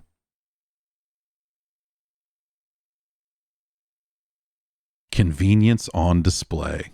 Indeed. What's the quick out system? Yeah. That's what I thought. A lot of people don't know, a lot of people don't know that this was what car stereos were like in the 90s, is that they pulled out and you could take them with you to prevent people from stealing it. And then you would forget, and then someone would just go in and go, "Oh, thank you," and pull it out, and then they would have it. They wouldn't have the dock for it, but you could just buy those. There's no more further information on the wattage or speakers or anything like that. So, unfortunately, no. I'm trying to go back. I want to go back.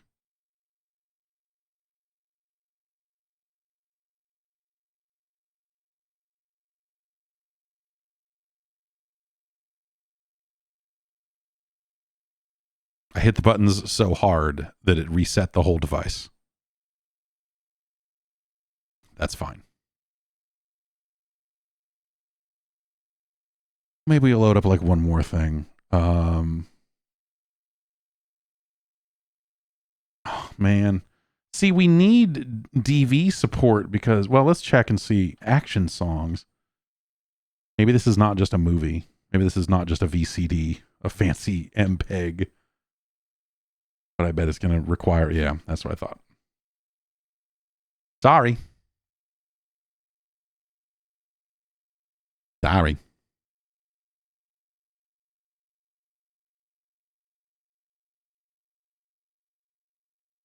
We could be watching the German version of Star Trek 6 right now if this thing had DV support. Man.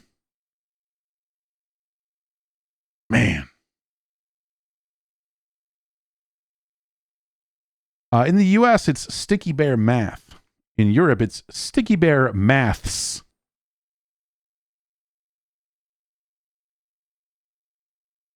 I almost just grabbed this dragon soup and took another drink of it. I almost just picked it up and went like, oof. I gotta pour that thing out.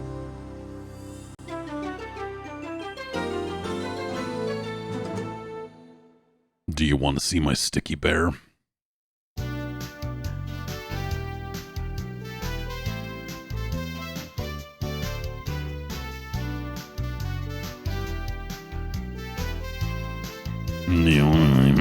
Bear. This aerial shot cost $5 million to animate.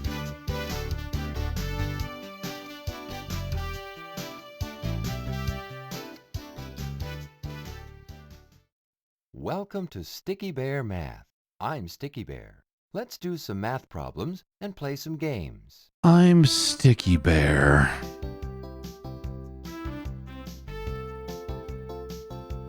Ahora te diré los problemas en español. Now I will say the problems in English.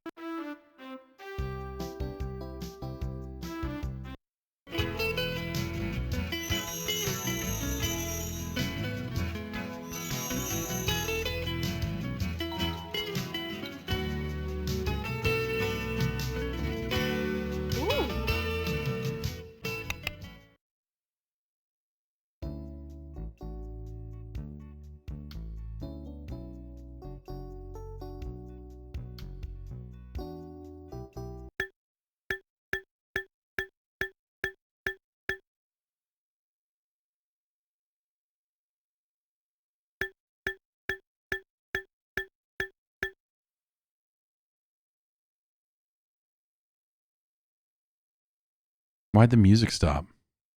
Excellent.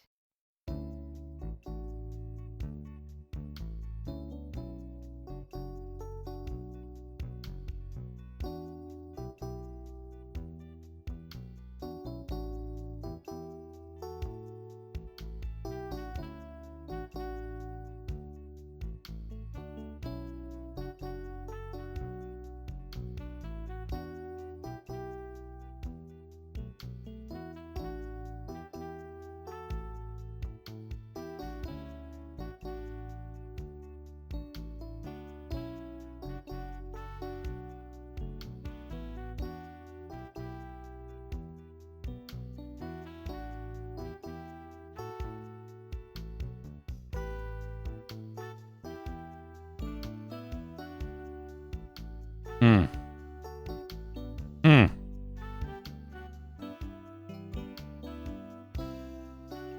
I'm loving this. A lot of people talk about Tetris on the CDI, you know, for its soundtrack, but not a lot of people talking about Sticky Bear maths.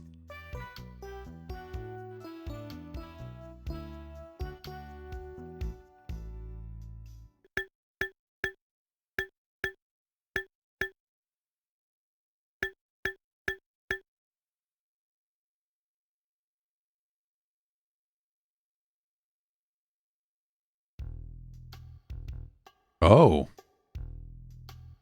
Razor Ramon's theme.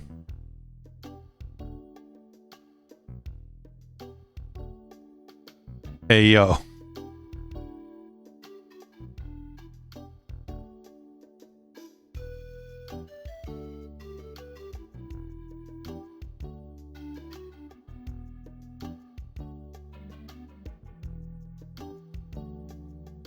Great.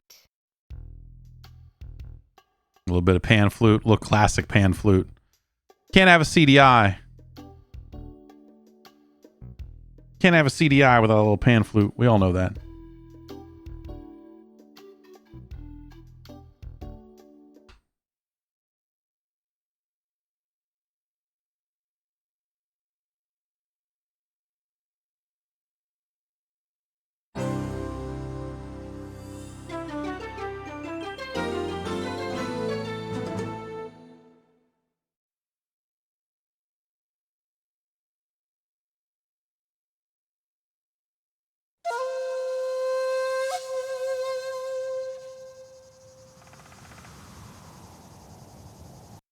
I don't even want to play the game. As far as I can tell, it works.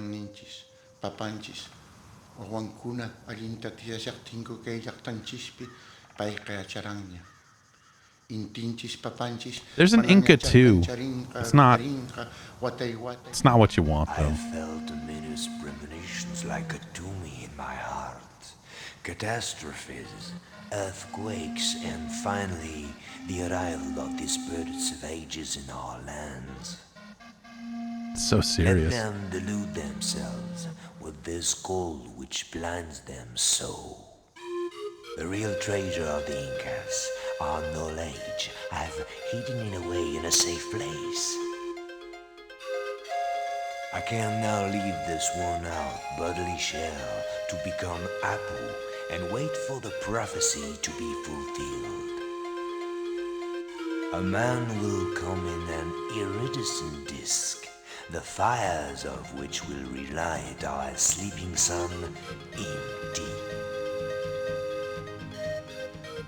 Like Viracocha, I know that in This makes me want to chug the rest of this dragon soup and just live, baby. This man mortal will once again find the three great powers and become the new Inca.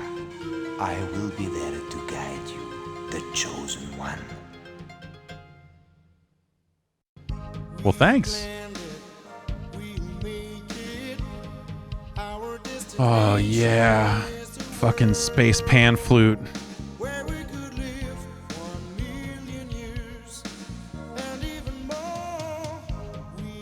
It's Zamfir's world. We all just live in it.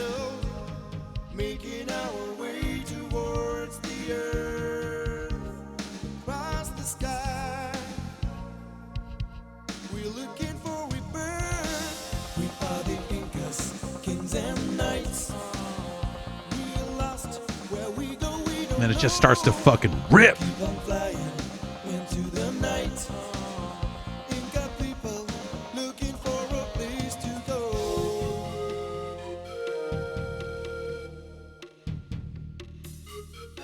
I know, man. We want the flute to fucking fly, bro. You're not getting it. The flute has to fucking fly, bro. Like, what? You want a literal flute to... Okay, it's not just in the song. You want a flute on screen flying around? Fucking what? A journey through the Milky Way, using our own technology. Fly towards eternity, into the space, sky riding. You are El Dorado.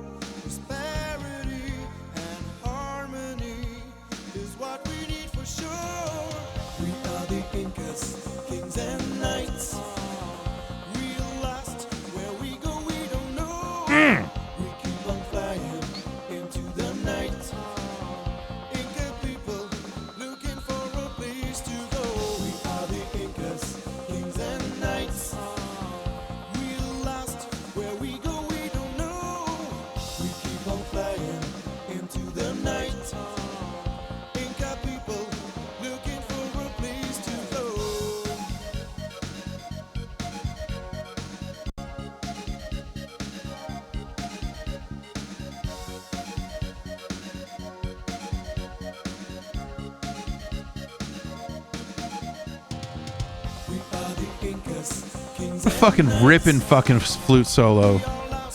Just shredding on a fucking pamphlet. Just fucking it up, man. Why did it stop? I don't think that's the end of it. Why did it stop? Oh. He's waking up at last. Oh, fuck you. Come on, young man. You've slept long enough.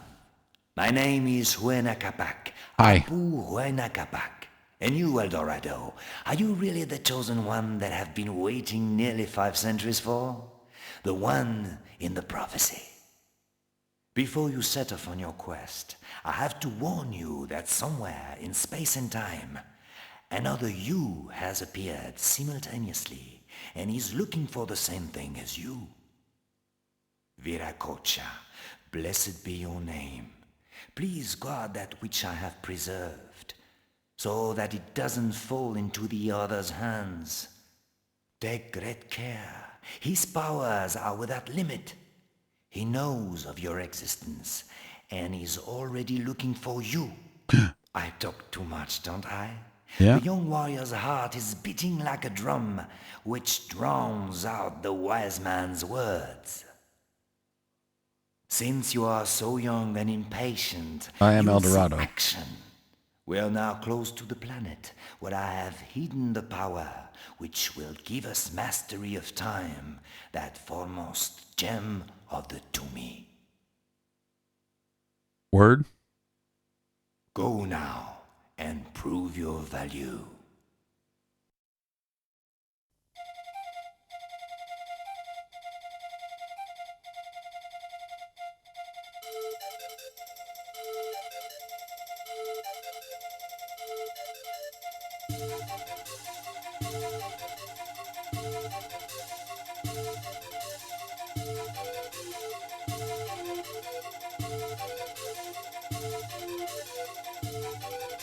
Rip this track out of this game and put it into fucking Guitar, like Clone Hero or whatever.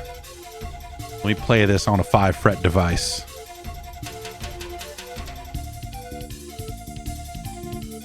This fucking bass was...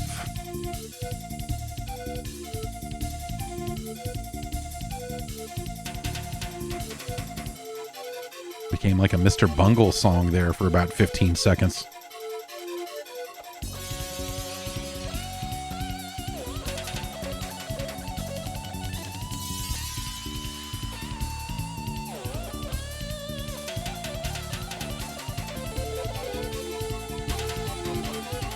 Someday they'll make Inca III and gaming will be truly saved.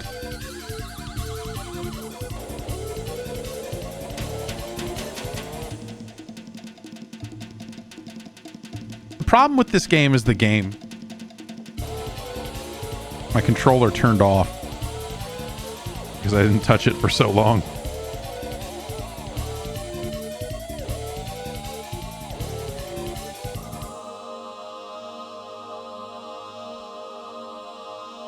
It's like a transition in a res level all of a sudden.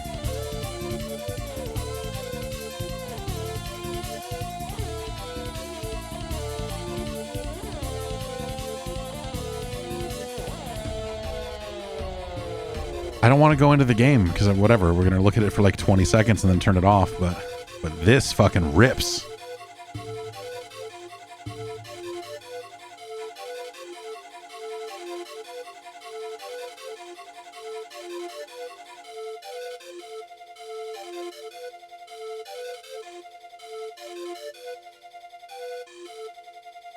All right.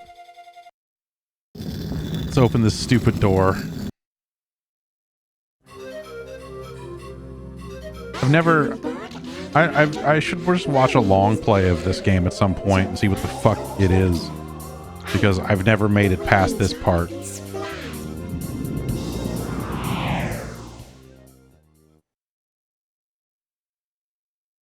Because it's such a miserable experience.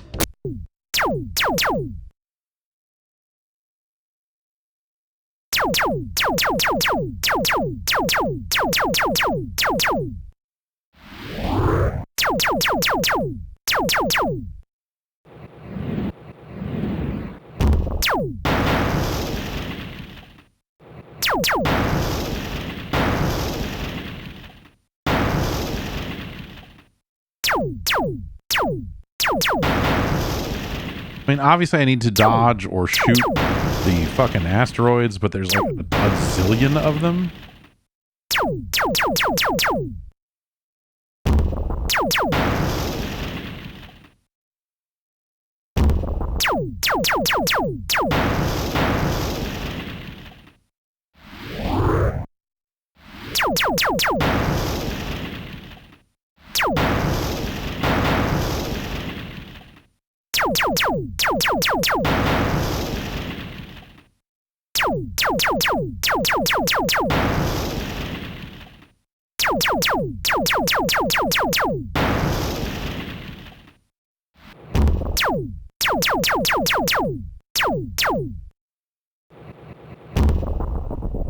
So we've got our throttle button up top here. You see I'm hitting the other buttons. There's like a 2-button type thing to go from going hella fucking fast to not going at all.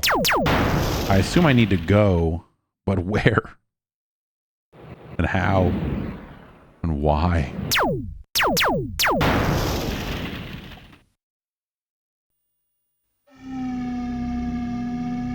And now we get sad flute.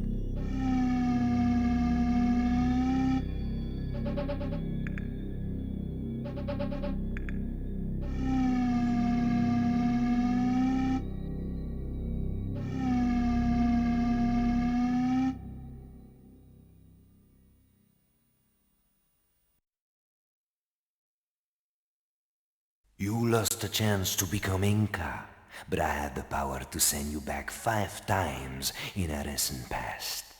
Go and win. Go and win. What more instruction could you possibly need?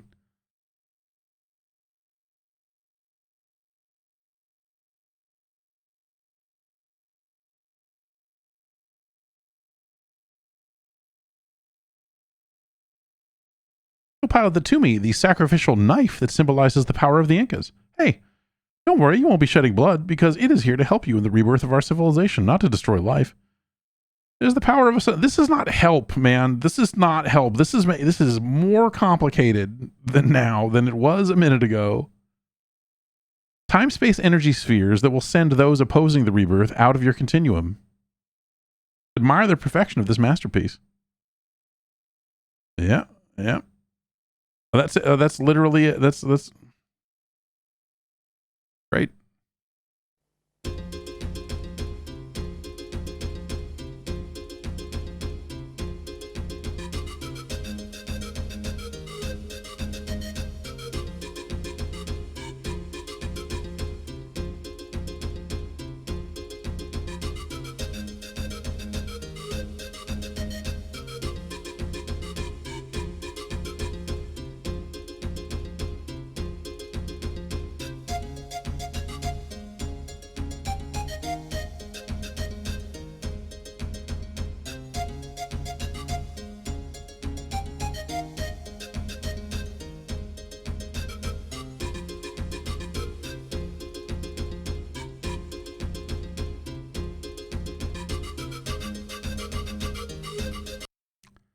Should sample all these tracks.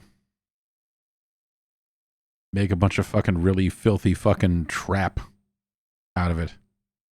No. No, a bunch of Jersey club.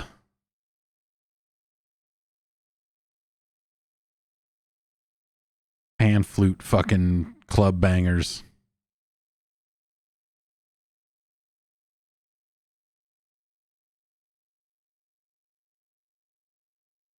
No, not even, just like take it back a little further. Do some fucking Baltimore, like some, you know, like that era. It's basically practically the same as Jersey Club. Anyway, the CDI is great. The CDI is a masterpiece of everything. And I love that it exists, and I love that we are getting more and more ways to engage with it. None of them are perfect yet. I mean, you know, other than buying real hardware and burning a bunch of discs, which I have been too scared to open up my CDI and try to fix it. So that has not happened yet. But yeah. It's great that we, you know, yeah, we're getting more and more ways to look at this stuff, because it's fascinating stuff. And then even the non-game stuff that they tried to, like, as they searched for ways to make this thing last for as long as they could, and it lasted a lot longer than you maybe would have thought. And that it's kind of crazy.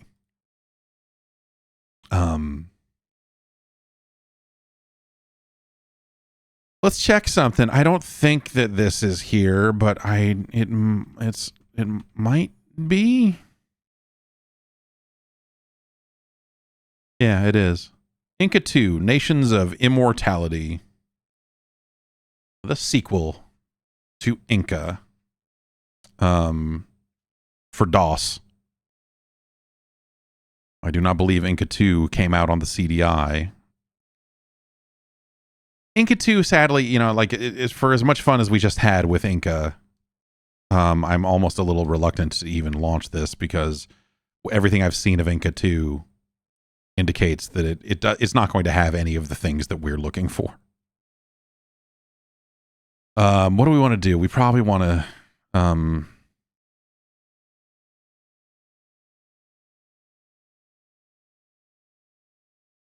well, let's just launch it and see what happens.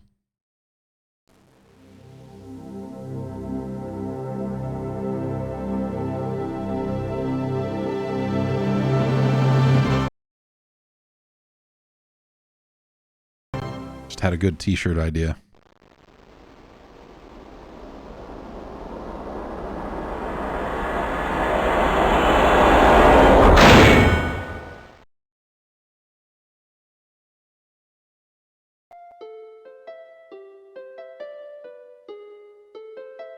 Okay, mouse control here. Let's turn the sensitivity way down.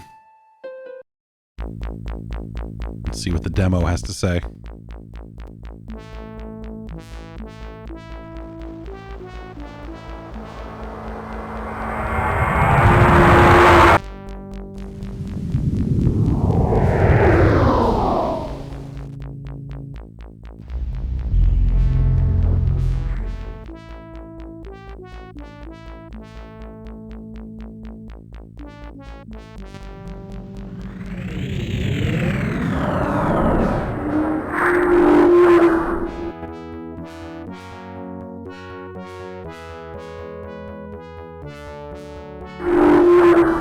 Yeah, ad-lib gold, maybe.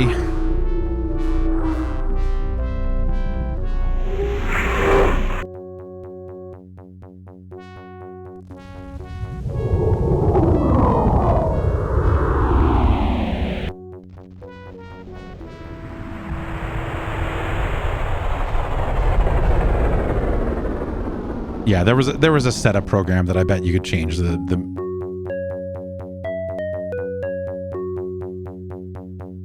What moist cavern are we looking at here? I do not trust Kelt. Word? He manipulates the great Inca. You must protect us. But, Donna Angelina, wise woman of the South, I haven't power nor arm. You do have the power and the Tumi. Your father's vessel is weakly protected.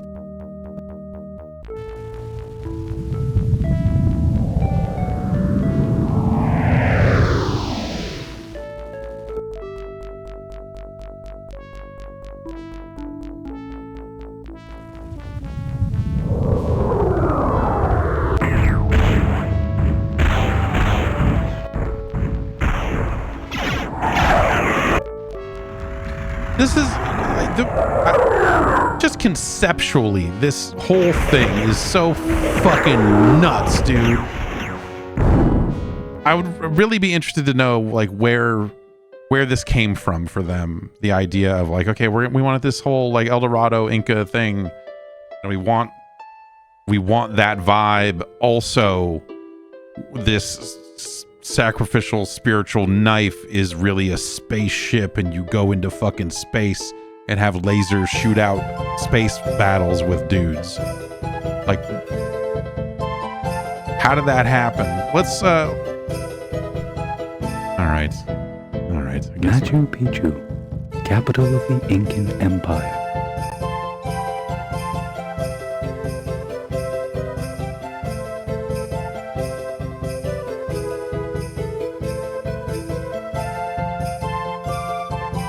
I was waiting for you, Atahualpa.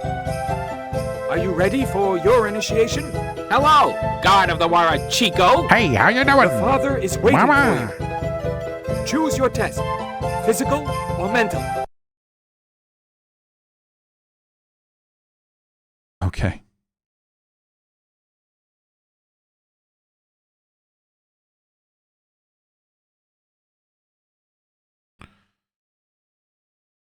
Do we want physical or mental?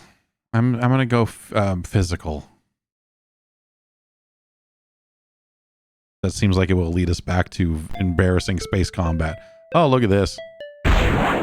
For combat qualification, you have to go around an assault course. The object is simple. Destroy all the statues, in order, in one single run. Miss one statue, and you lose. Ready? Set, go!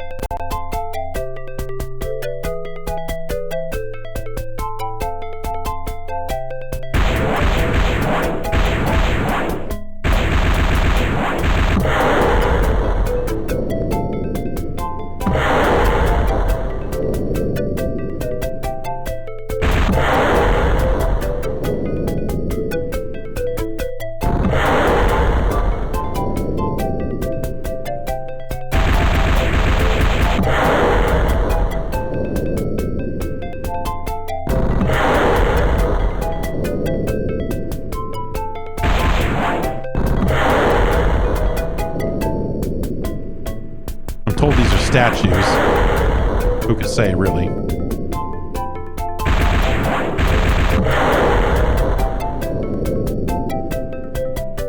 All I can really tell you is that there's way too many of them.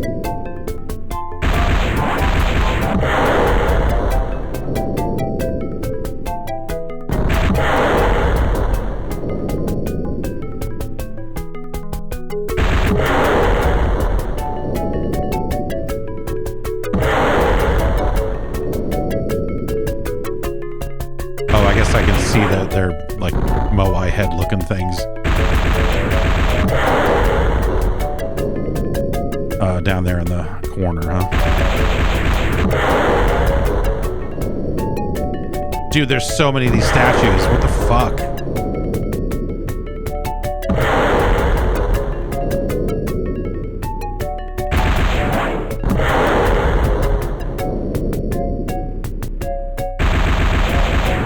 Imagine missing one of these and being forced to do it again and then taking the game and breaking it in half and never loading it again.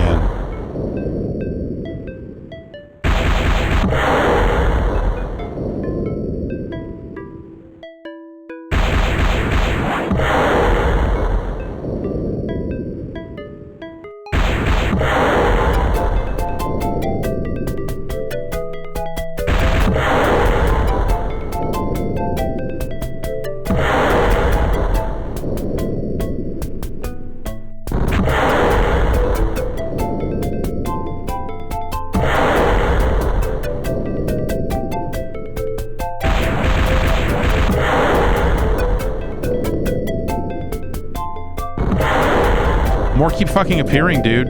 This is...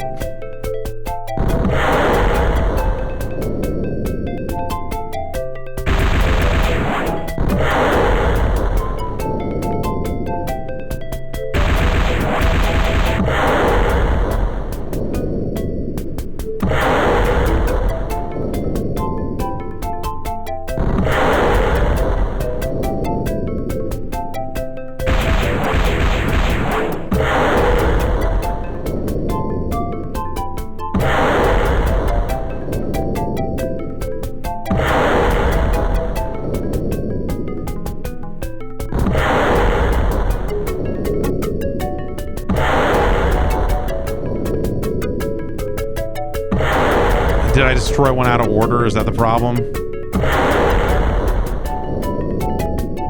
Am I shooting up the middle? Yeah, I think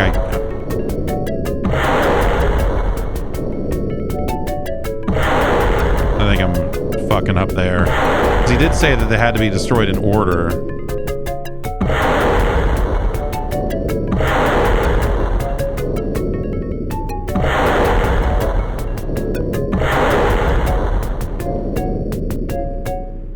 You are worthy of your father, Atahualpa. You are now the crown prince.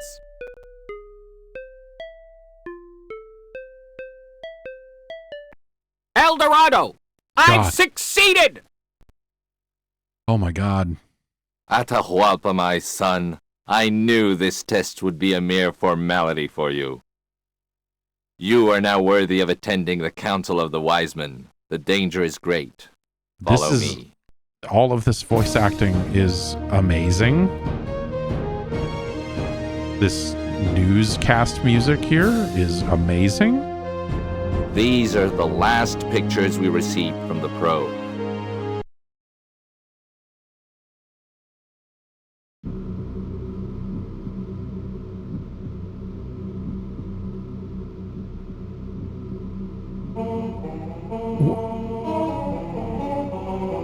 Hello, everyone. If you're just joining via a raid, hello to Smite. How you doing? This is Inca II, which was released for MS-DOS. We were playing Inca I on the CDI prior to this.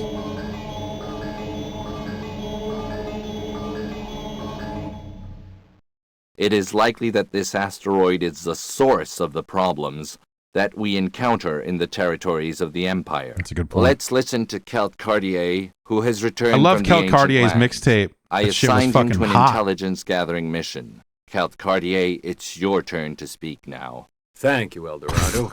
Oh, great Inca. The forces of the ancient lands have taken on control of the asteroid. The mastermind of the operation is no other than Lord Aguirre. He wants to scramble all communications between the territories of the Empire. He wants to enslave the entire Empire. And what is it you suggest, stranger? I am only a humble merchant, my prince. But the asteroid under Aguirre's control is more powerful than we are. Quiet, you coward! Whoa! Nothing is more powerful than the Incan Empire. That's enough, What the heck? Atahualpa. Whoa. Your words are unacceptable. Leave immediately. Oh man, I got kicked out. Kicked out for talking shit. Atahualpa, your wrath is righteous. I do not trust Celt. He manipulates the great Inca. You must protect us. But, Donna Angelina, wise woman of the South, Wise I woman haven't of the power South. nor arms. You do have the power and the Tumi. Your father's vessel is weakly protected. This royal vessel is the most powerful, sacred weapon of the Empire. You alone can act. You alone have the courage. Go ahead and triumph. You've convinced me. My anger is great. But it will increase It's my strength. fantastic. I will become the hero of the Empire. The Tumi stands on a rocky peak, but the guard has to be neutralized. He's got to be neutralized. What are you gonna do? Well, I don't know. We've got vegetation, some coca leaves, we've got stones, we've got guard. Oh man. But my prince, you are too old for this. Got to get them coca leaves.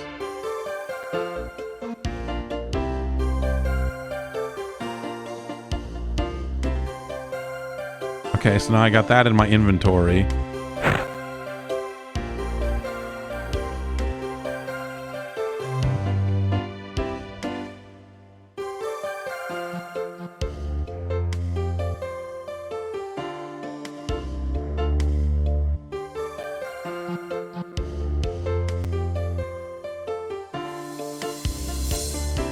At least, he can't see me from there. Who is it? I was ordered not to let anybody through.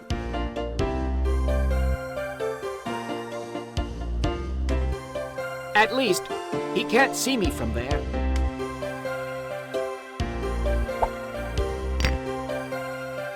Nice joke.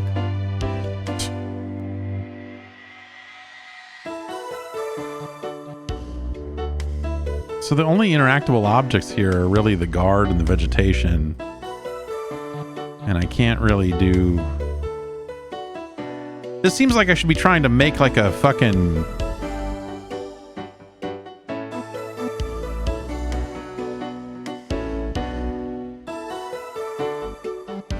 sling or something to... Now, stone will not go into inventory.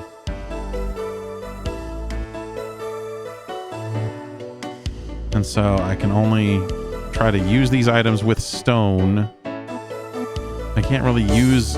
Once I pick this up, the inventory closes, so I can't like use item on item.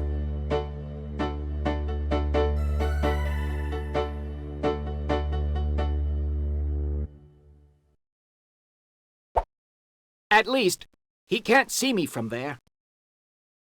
There we go. I mean, he just walked away.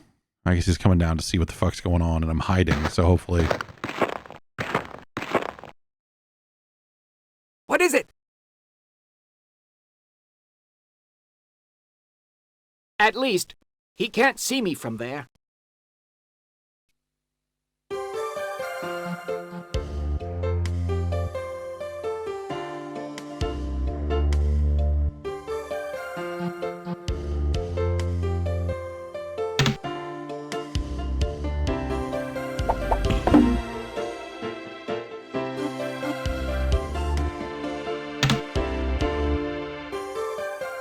Oh, man. Okay. All right. So if I... Okay.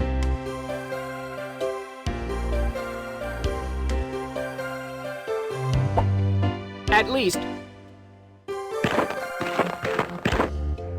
Now I need to get over here.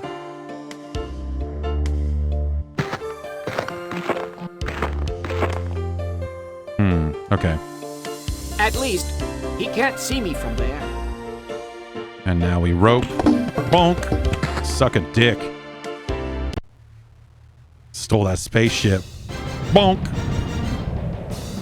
The prince just fucking bonked that guard on the head and stole his father's spaceship. Because he's mad about something. He's angry. He's real fucking angry.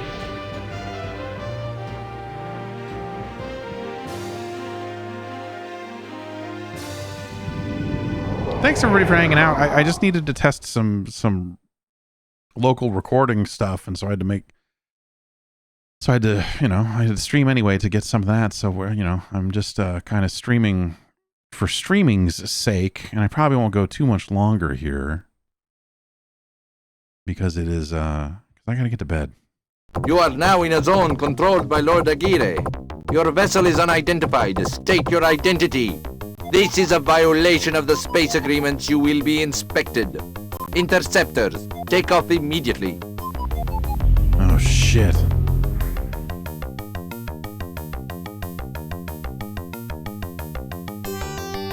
Space agreement. I really fucked up, man.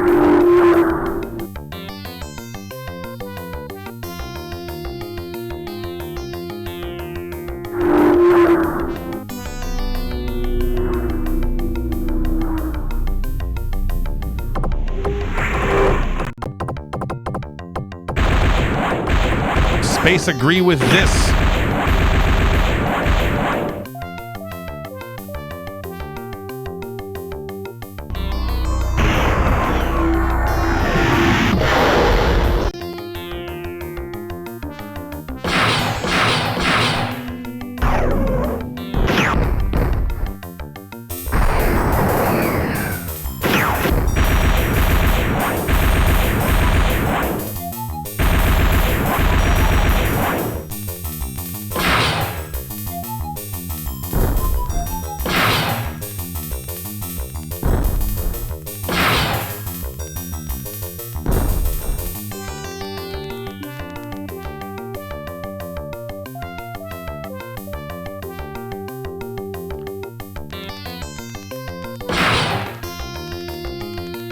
Those seem like they're not reaching him. Like I'm not close enough.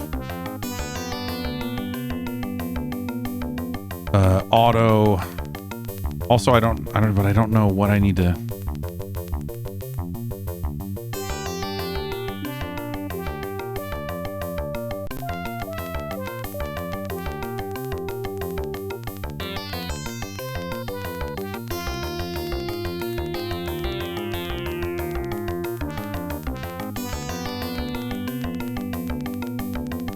Start hitting some keys on the keyboard here.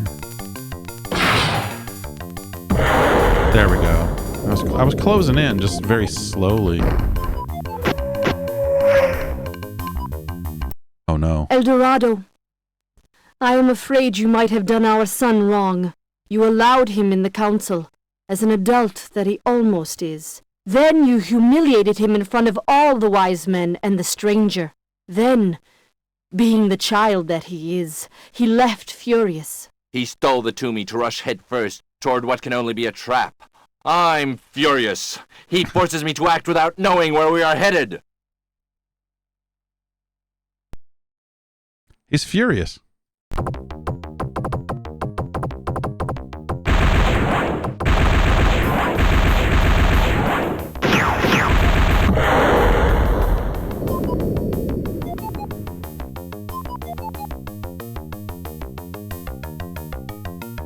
I'm furious. I mean, all the voice acting is incredible, at least.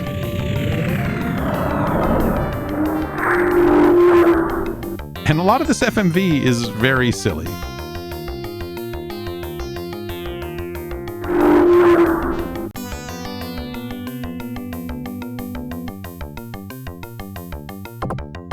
closing in fast.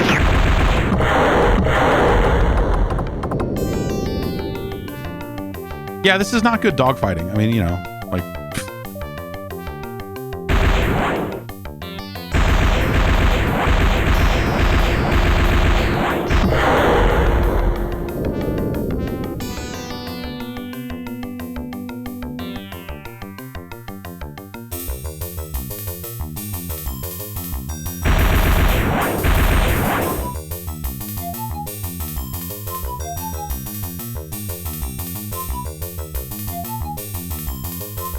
We got all these other weapons, you know.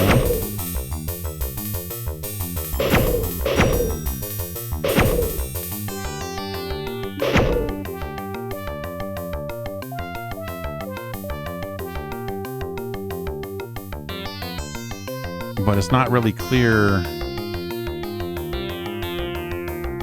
where we're going. Oh, there's still a dot on the radar. There we go.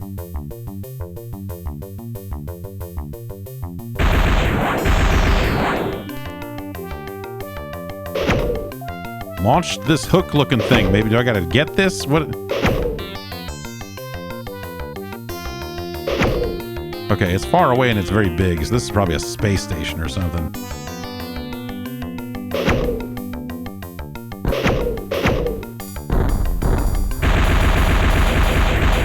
No, I was wrong. It's shooting at me.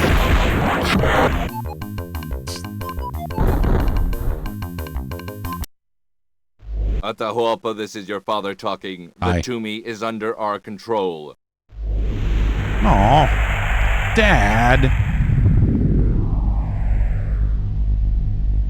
We are going to transfer you aboard. Dad. You idiot! Do you realize you have just declared war on Aguirre? That's all he was waiting for. You fell right into his trap. Check out the signals I'm picking up. This is going to be interesting. Some cowards have attacked one of our space border outposts. It's an intolerable violation of our territory. They must be punished. I order all units to attack immediately.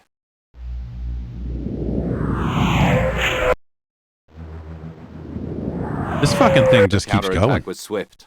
I am taking the Toomey. I have no choice. I must defend my ship. I am taking my fighter. Atahualpa, you've made enough mistakes. Do not touch anything. But there's all this cool space fighting out here.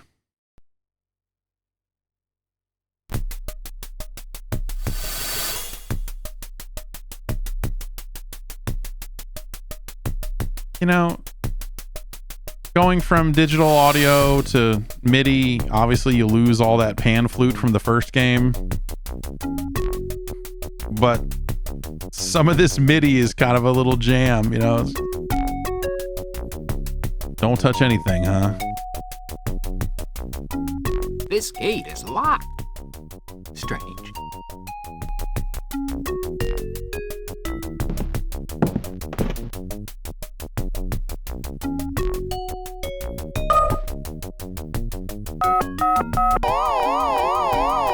Your father told you not to touch a thing. From space, the vessel looks like a Christmas tree. All right, I have disarmed the security system. You'll have to manage, but be careful. I really value my cargo. Our enemies are clever. Defense system activated. Checkup in progress. Turrets inoperative. Ball and socket joints frozen. Oh no, the ball and socket joints are frozen.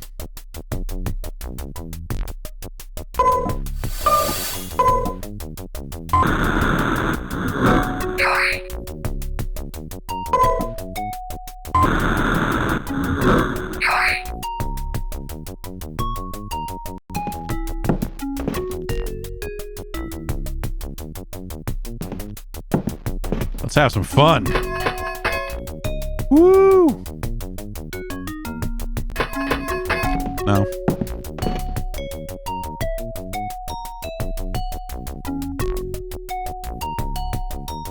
All right, so the ball and socket joints are frozen, and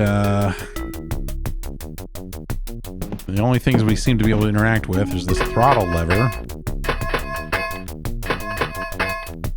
And it resets to off when we leave this screen. Did that open the arrow? Okay, maybe.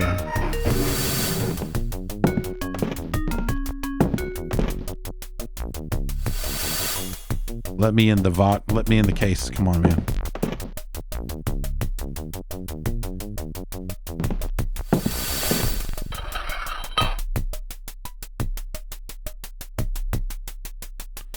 Okay, so we got a hose that looks like we can maybe put something into.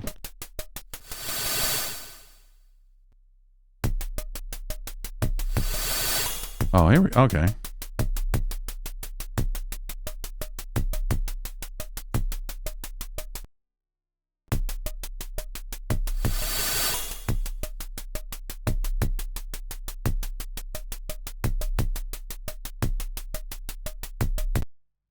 No, that's a huge mistake.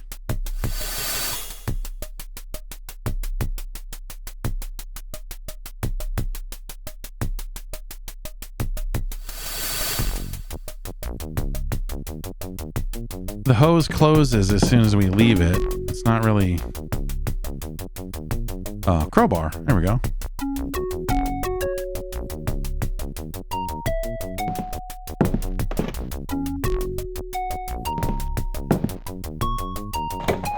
Wow! Enough to perk up the spirits of a whole army battalion.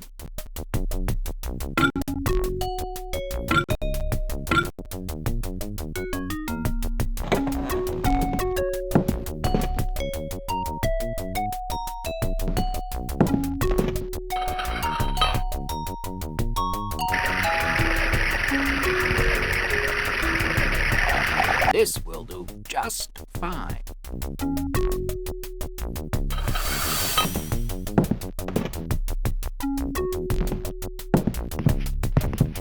All right, now that we've lubed up. Oh, that didn't unfreeze the joint.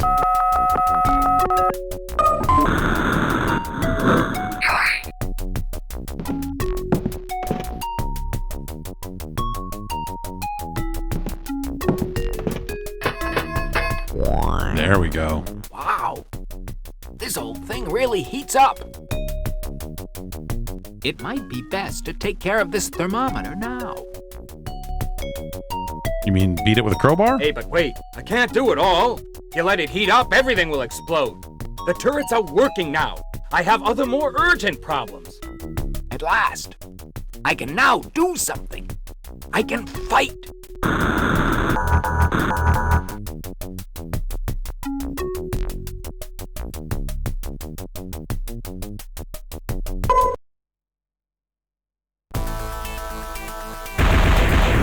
At last, I can do something. More of this shit.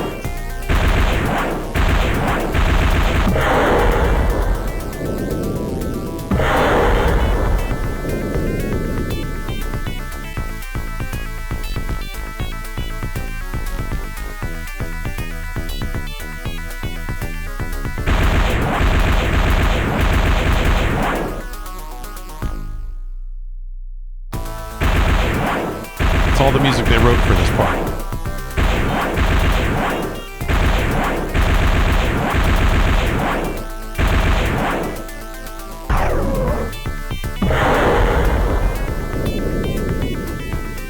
Two daggers are flying toward you, Atahualpa. Word?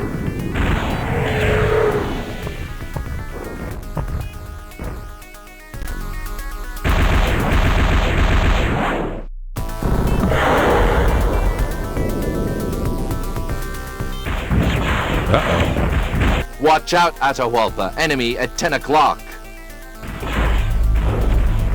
Amazing. It's just...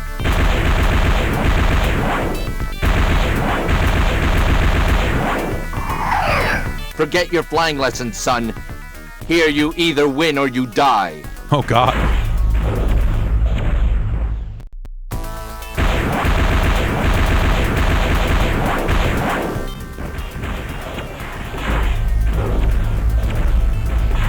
He's coming back. Destroy him, Atahualpa.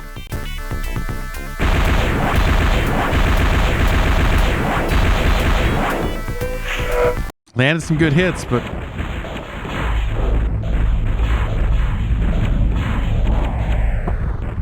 No! By Inti, a dagger in my heart. no. No! My son, you are too young to leave this earth with the spirits. My wrath will descend upon you, you miserable creature! Mayday! Mayday! Somebody's waiting for me! I've lost control of everything! Celt!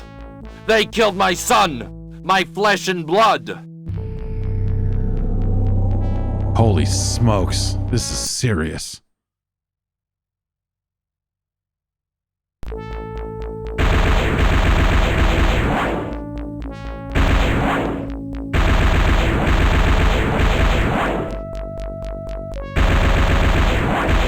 Are you nuts? Oh, Use right. the grapnel. Right. I'm supposed to catch him, huh? Yeah, the grapnel. We don't spend enough time talking about grapnels these days. Did I mean, I hit the button. Did we do it? Is it good? It's getting close. It's either going to crash into me or we win. Energy on auxiliary. Imminent crash. Approach zone evaluated. Cartographic report available on screen. Available? Give me the controls and take the computer. You will chart the way. I am familiar with this zone, but I have always landed here by sight. We'll try to land here.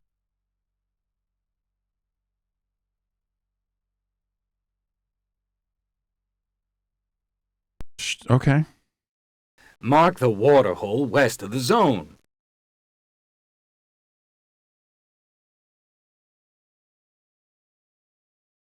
Mark the water hole west of the zone.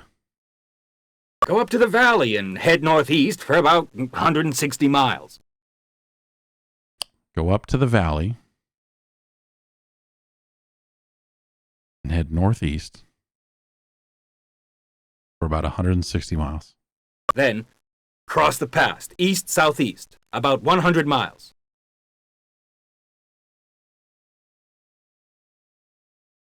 Then bypass the peak by going south and continue for 150 miles. What the fuck are we doing? You must be aligned with a water hole at 330 to the east. That's the target.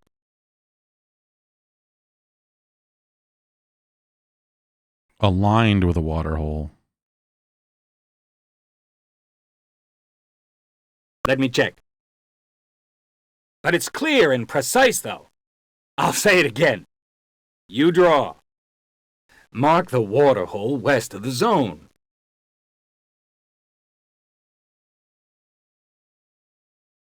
This is a cool puzzle.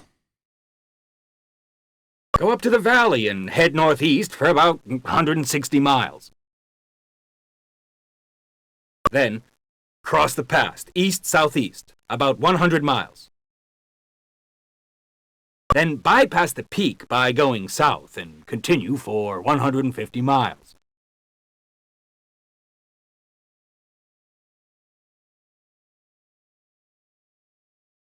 You must be aligned with a water hole at 330 to the east. That's the target. Let me check. But it's clear and precise, though. I'll say it again. You draw. Mark the water hole west of the zone. This looks like a water hole west of the zone. I mean, it seems like the basics are there. I'm going through this part of the pass, and then maybe I need to go down here, and then go up to the valley and head northeast for about 160 miles. 160 miles. Then, cross the pass, east-southeast, about 100 miles. This looks about right for east-southeast. Then bypass the peak by going south and continue for 150 miles.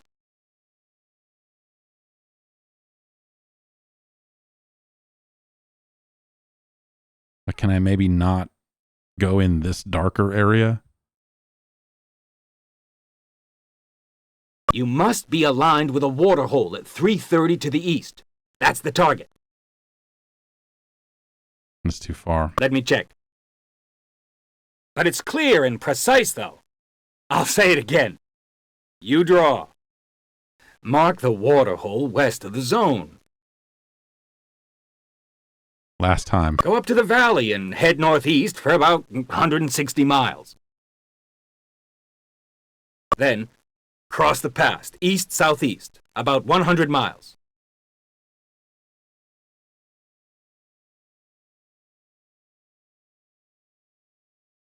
Then bypass the peak by going south and continue for 150 miles.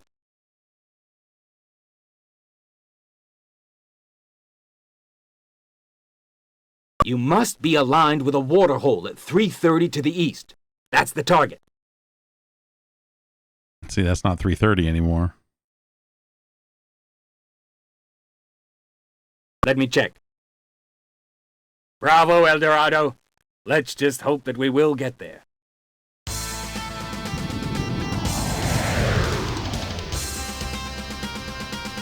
Okay.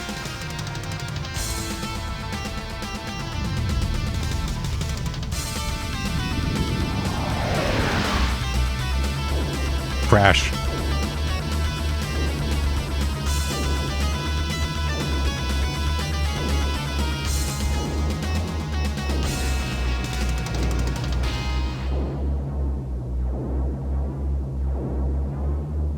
I'm not playing this part, by the way.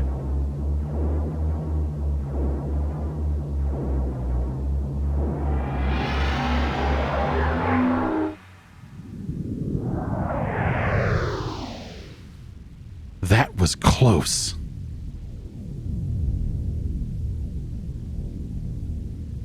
Games just don't look like this anymore. In fact, they barely looked like this then.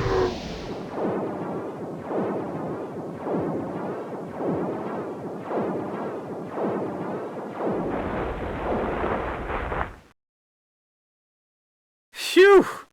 The landing was rough. We are not too far from a friend's hideout.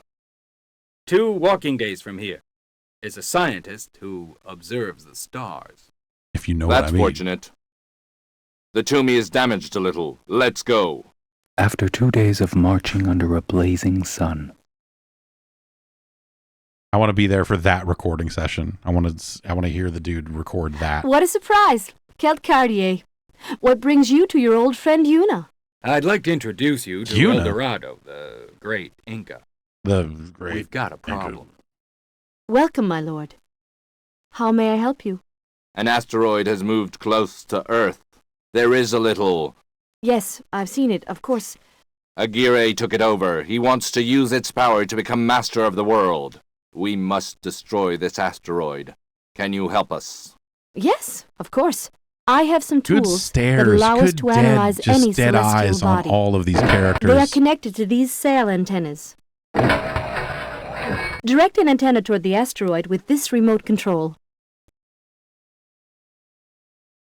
Save antenna. All right. We've got to save at the antenna. Maybe we can pick this up next time. Maybe we'll see. Maybe I should. Can I save a state?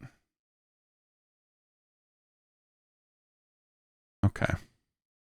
Just double, triple save here.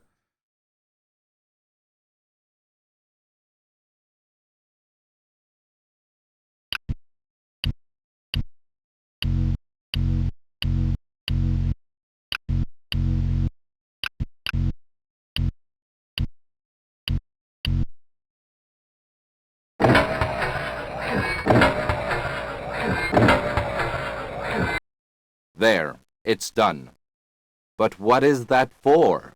This will help us locate the weaker points of the asteroid. Your asteroid is in a rapid evolution phase, during which it stores an enormous amount of energy, and Aguirre can use this The dead energy eyes are to so destroy good. the asteroid. You have to lay down 3 great sources of energy on 3 planets. Oh, you know I'm El laying Dorado, down great sources of the energy everywhere I of your fucking go. legendary powers should be sufficient, isn't it? Yes, I hope. 3 planets. Which ones? When will we know more about this? In about 2 weeks, if this is all the computer is doing. And why isn't it already running? Well, fuck, dude. That's good. But until then, we must get the Toomey back in working condition. Yes, for now, we are stuck here on the ground. I think I'll be able to help you once more. There's a locomotive over there. There are some rails left. It should be able to bring spend the next Toomey 2 back weeks doing here. rails with Follow this me. weird dead-eyed lady. I don't know if it still works. While her computer solves our problems. Ain't nobody sleeping.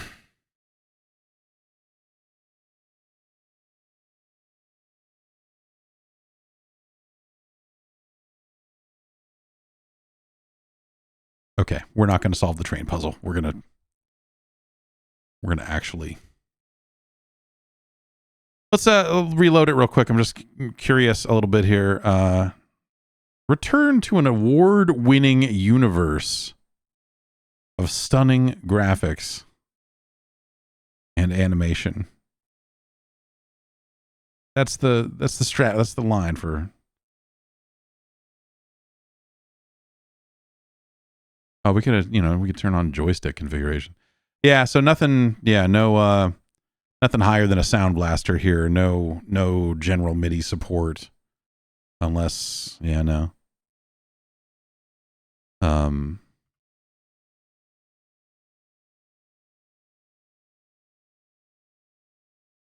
Yeah. So not really much else to do there in terms of like, getting closer to some hot pan flute action, but that's okay. This DOSBox, this version of DOSBox built for RetroArch just got a big update after about a year, with better kind of, this kind of controller map stuff, and has been enhanced in a few different ways, and it's pretty cool. This is just a great.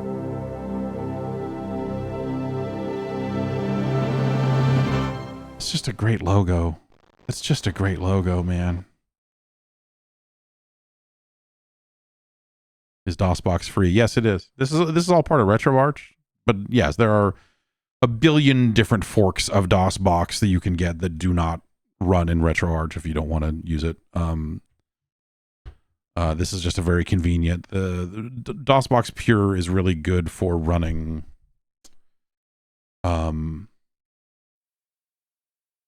Running games right out of ExoDOS. Like the ExoDOS packaging and the configuration stuff there is very conveniently loaded by DOSBox Pure. And so it's all very handy. It's a good kind of breezy way to fuck around with some DOS stuff. It's not always perfect. I mean, naturally, what is. But it is a very smooth way to experience a lot of these games. More complicated games are, you're going to run into trouble with, like, I don't know what any of the keys are. I don't know what any of this. And, they create some joystick mappings that, like, once you experiment with them long enough to figure out what the heck they are, and you can look and see, you can look at what the mappings are. But like that stuff's pretty slick. Like it's a very nice package, I gotta say. Overall, I think that's gonna do it for me here tonight. I gotta get to sleep here because I got an early morning. My daughter started soccer this morning. Or the second, she's done it before, but so we went to her. I hung out at a high school for a little while today while she was doing her thing, and it just looked like one big Tony Hawk level, and I realized, like, oh yeah, man, these Southern California high schools, they sure do just look like a Tony Hawk level. Anyway, yeah, so yes, I've got an early morning tomorrow and a bunch of other stuff. And the nights have been rough because the baby's been teething and all that stuff. Anyway, I'm going to hit the button here to stop the recording, but if you're watching live, I'll be here for a little bit longer while we hang out and wrap it up. Thanks for watching.